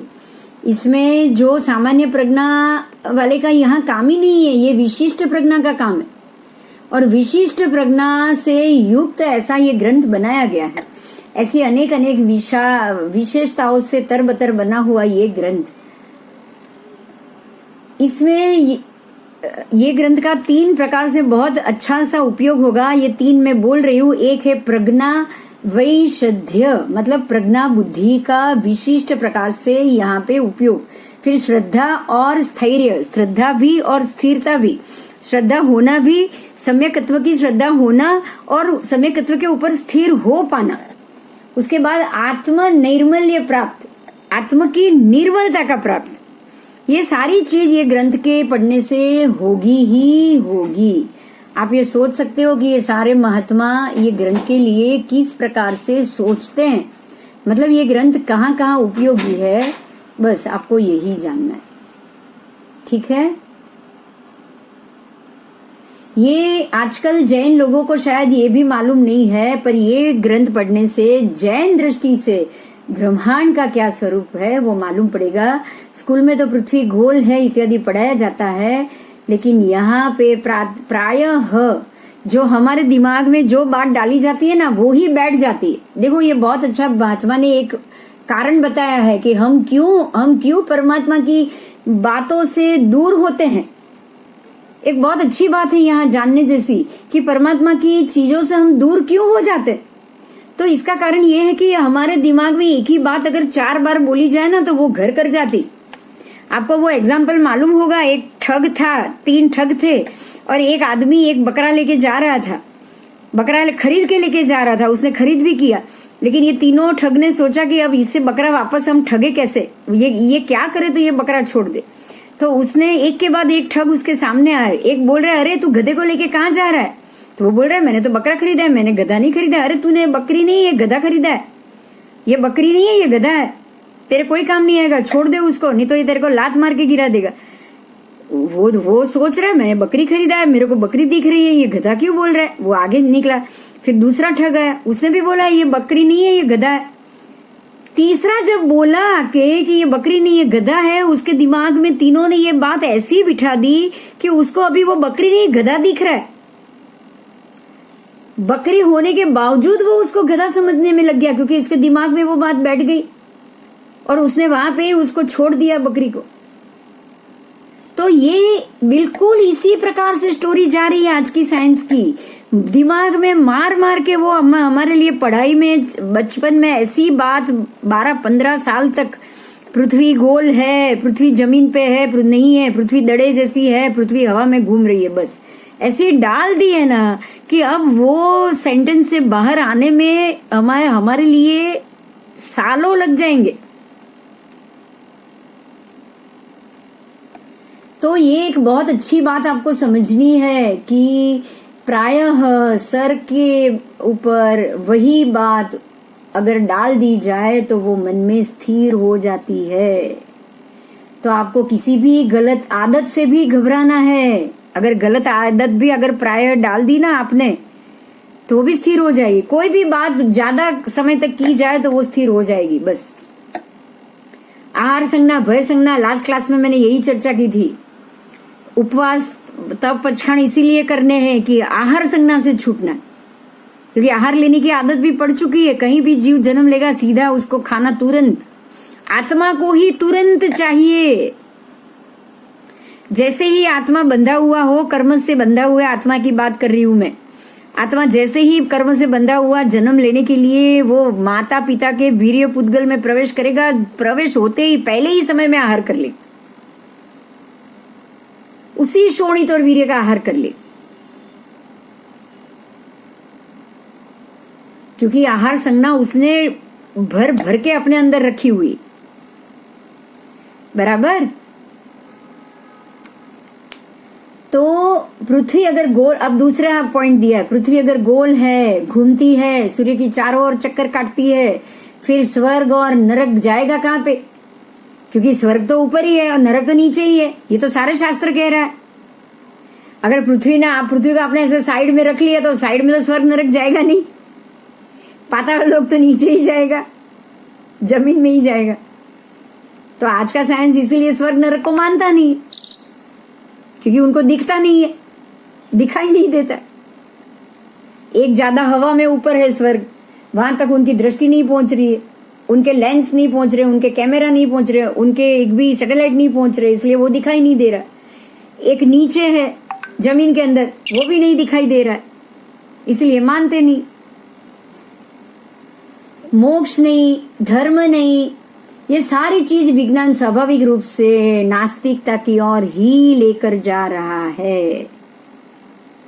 यही कारण है कि आज के समय में सभी बच्चे, क्योंकि वही पढ़े हैं, हम तो चलो 10-12 साल तक ही ये पढ़े थे, लेकिन जो आज 20-20 साल तक पढ़ रहे वो क्या पढ़ रहे? ग्रेजुएशन, पोस्ट ग्रेजुएशन, मास्टर्स सब पढ़ते कि नहीं पढ़ते? इतने साल तक वही तो पढ़ रहे हैं जो साइंस पढ़ा रहा है। तो साइंस उसको स्वाभाविक रूप से नास्तिकता की ओर लेकर जा रहा है। ठीक है, जो आजकल नास्तिकता बढ़ने का यही कारण है। तो ये नास्तिकता को रोकने के प्रयास में सर्वज्ञ कथित ब्रह्मांड पुस्तक आपको जरूर पढ़ना चाहिए, क्योंकि ये पढ़ोगे तो आपके दिमाग में सवाल आएगा। ये सवाल आएगा तो आप ये सोचोगे कि भाई भगवान कह गए ऐसी पृथ्वी दिख रही है तो ये साइंस जरूर गलत हो सकता है। ठीक है, तो ये पुस्तक भी सूर्य के समान, अंधेरे को मिटाने के लिए सूर्य के समान बताया गया है। बहुत अच्छी बात लिखी है महात्मा ने। अब एक और बात बताई है आपको, ये भी बहुत अच्छी बात है। भूगोल, भू शब्द आप जानते हो, भू का मतलब है जमीन और गोल का मतलब है गोल। गोल तो भू का अर्थ जमीन हुआ, तो जमीन पे ही गोलाई में पृथ्वी आ गई, सीधी बात। भूगोल से ही शब्द समझ में आ जाता है। अगर पृथ्वी हवा में होती ना तो उसमें ख शब्द होता, क्योंकि ख आकाश है, खगोल। आकाश को भी गोल क्यों कहा है और ख क्यों लिखा है? खगोल का मतलब क्या हुआ? ख का अर्थ है आकाश, भू का अर्थ है जमीन। तो अभी भूगोल आकाश खगोल में तो नहीं हो सकती ना, ये दूसरा पॉइंट। जब पृथ्वी को भूगोल कहा है तो भूगोल जमीन आकाश में तो नहीं जा सकती। अगर वो जमीन आकाश में है तो वो भूगोल नहीं है, पृथ्वी भी खगोल है। समझ में आई बात? और अगर पृथ्वी भी आकाश में है, खगोल ही है, सारा का सारा खगोल आकाश में है, सारे ग्रह नक्षत्र आकाश में है, सब आकाश में, तो भूगोल शब्द ही नहीं होता, उसकी जरूरत नहीं थी। तो ये सारी चीज भी साबित करती है कि भाई भूगोल है, शब्द है, तो ये जरूर जमीन पे, ये आकाश में नहीं। बराबर।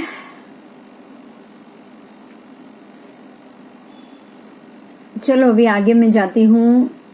भौतिक विज्ञान को पाने और जानने के लिए कड़ी मेहनत करने वाले आज के दिशा शून्य युवा वर्ग, क्योंकि भूगोल और साइंस के पीछे भागने वाला वर्ग बिल्कुल दिशा शून्य है, उसको ये मैं युवा ही नहीं कहूंगी, हमारे भी बुजुर्ग भी वर्ग है जो ये इसको ही सच मानता है, तो वो सब ये सत्य विज्ञान को जानने और समझने की उनको फुर्सत ही नहीं है, वो ये सोचते भी नहीं है। बहुत सारे महात्मा यही कहेंगे कि भगवान जो कहकर गए ना वो दिखाई नहीं दे रहा है, व्यवहार से उसको दिखाई नहीं दे रहा है, वो कुछ समझ में नहीं आता, वो है ही नहीं, वो होता तो दिखाई देता। भगवान जो जे कहे छे ई जणातुं नथी, ऐसा महात्मा लोग बोलते हैं, आपको पता है? भगवान जो कह रहे हैं, कह के गए, वो दिख नहीं रहा है। तो ये तो सारी आज के साइंस की बातों में आके बोलने की बात हो गई है ना?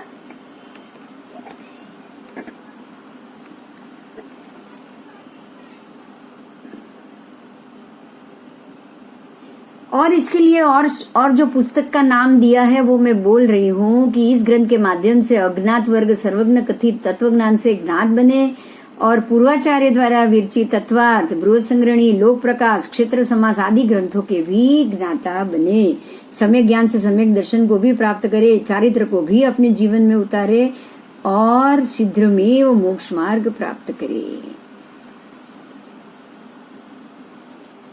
बराबर। अब मैं आगे के पत्र में भी ऐसी कोई महत्व की बात, क्योंकि पत्र के अंदर बहुत सी महत्व की बात छुपी हुई है, इसको मैं अवॉइड नहीं कर सकते।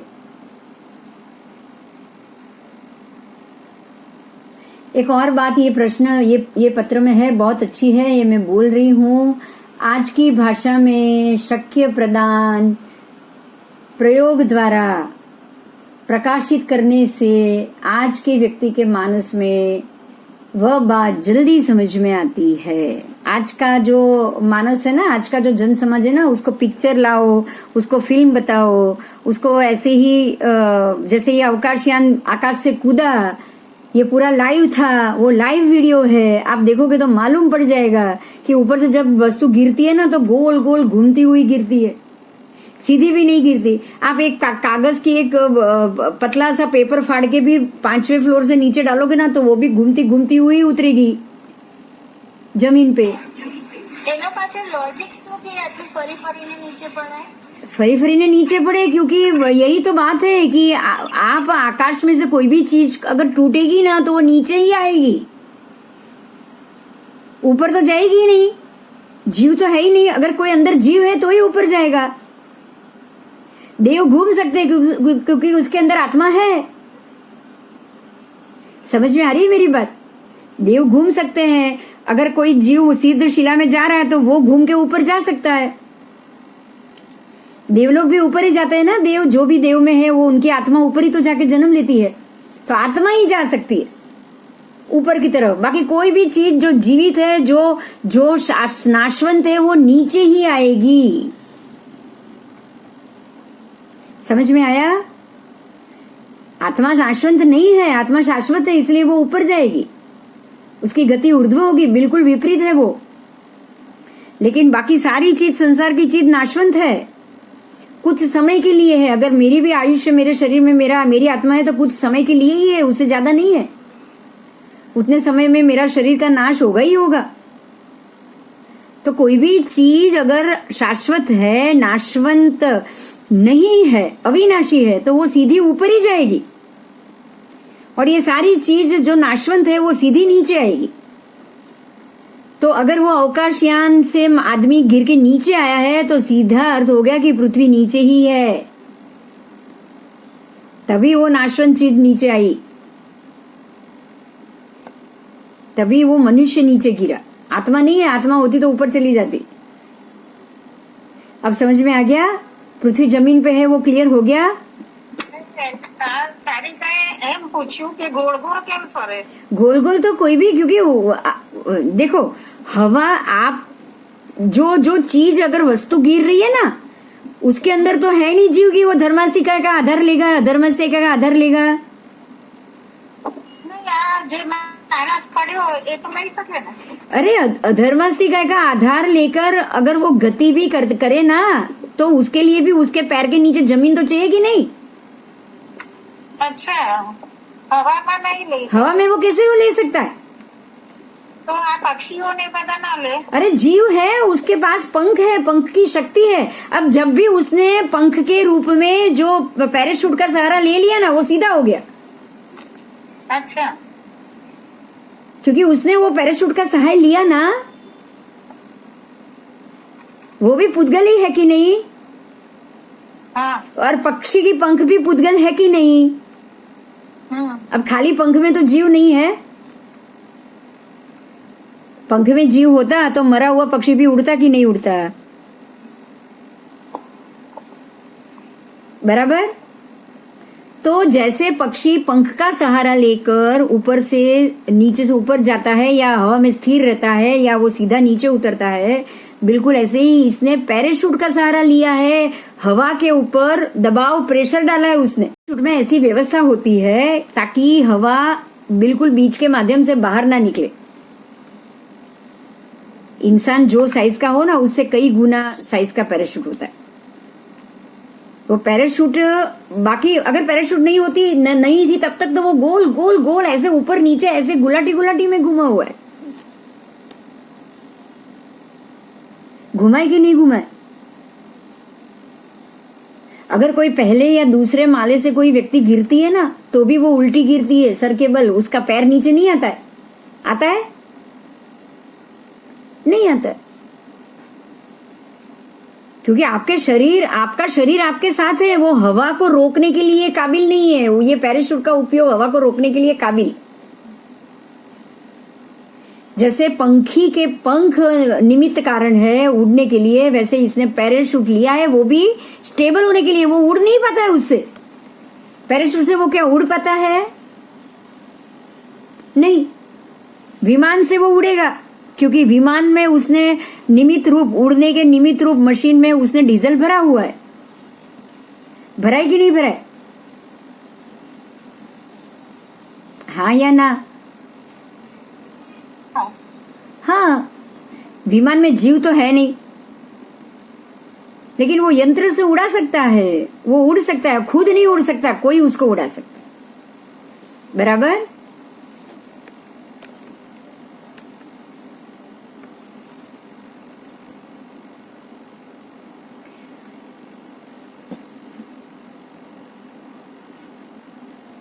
अब यहाँ कुछ और लिखा है, वो आप थोड़ा सा मैं पढ़ रही हूँ ये, और पढ़ के ये खत्म करेंगे।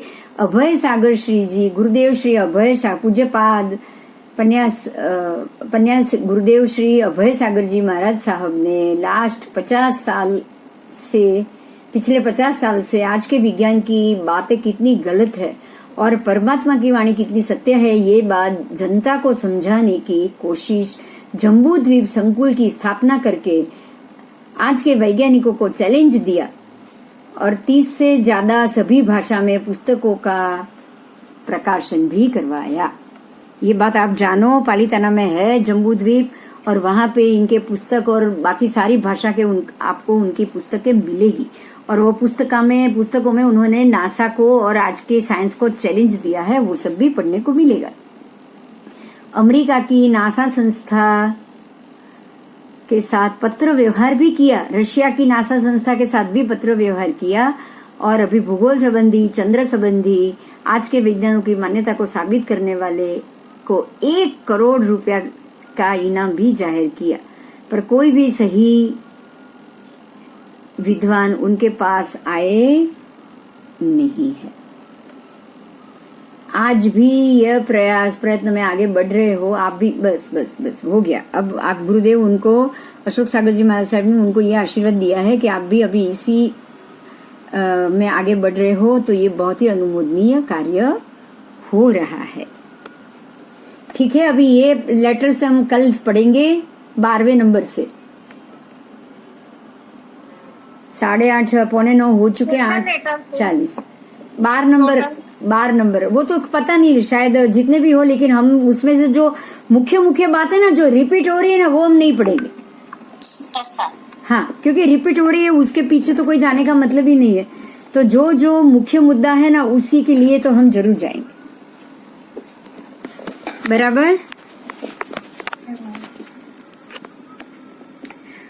क्योंकि ये जो प्रस्तावना है ना, उसी के अंदर जैसे आज आपको गणितानुयोग मालूम पड़ा, द्रव्यानुयोग मालूम पड़ा, चिंतन मनन से किस प्रकार से योग में स्थिर हो सकते हैं वो मालूम पड़ा ना, कि भाई जम्बूद्वीप संकुल ने क्या काम किया है, वो महात्मा ने कहा और किसको चैलेंज दिया इस सब्जेक्ट के लिए। तो ये सारी चीज तो हमें जाननी ही पड़ेगी अगर ये सब्जेक्ट जान रहे तो ये लेटर जानने तो हमारे लिए बहुत महत्वपूर्ण।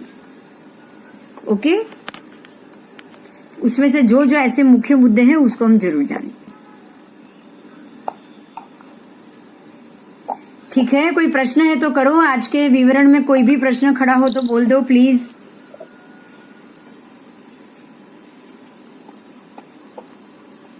कोई क्वेश्चन नहीं थी। ओके, फिर हम अगले क्लास में मिलेंगे। ठीक है, ओके। ठीक है। अभी हम परसों, आज बुधवार है ना, तो हाँ, फ्राइडे को मिलेंगे अभी, और यहीं से आगे बढ़ेंगे। ये जब तक ये पेपर आपके जो पत्र आएंगे तब तक तो हमारा यही सब्जेक्ट चलेगा। उसके बाद काल की जो मान आएगा, मान और उसका जो प्रमाण जानना है वो सिस्टम आएगी, तब भी यही चलेगा। लेकिन जब पृथ्वी की बात आएगी ना, तभी हम पृथ्वी पे जाएंगे, उससे पहले नहीं, तभी हम भूगोल में जाएंगे। तब तक हम यही सब्जेक्ट को आगे पढ़ेंगे। ठीक है, ओके। जय जिनेन्द्र, आप सबको जय जिनेन्द्र। जय Jinendra.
What is he doing?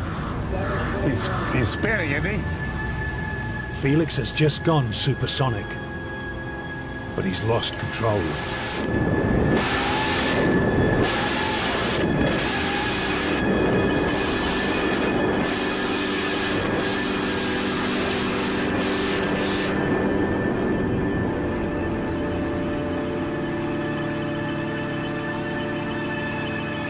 Gosh darn.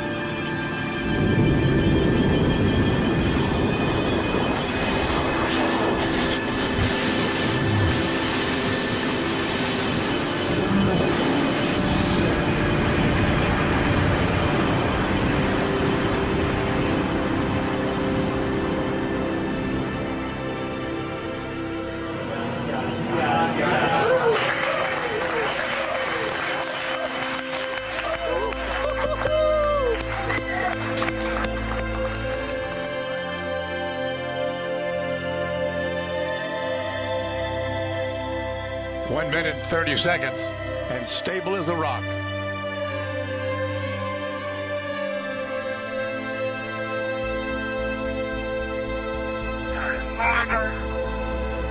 Felix, you calling me? Keep talking, Felix. Keep talking. 3 minutes free fall. 3 minutes free fall. Anything. I have confirmed spin for a long time. Ran like a half hour. The laser's smoking out. I repeat, the laser smoking out. Felix, you're at the coldest altitude. The further you fall, the warmer it's going to get. Keep it up. I'm pulling my parachute.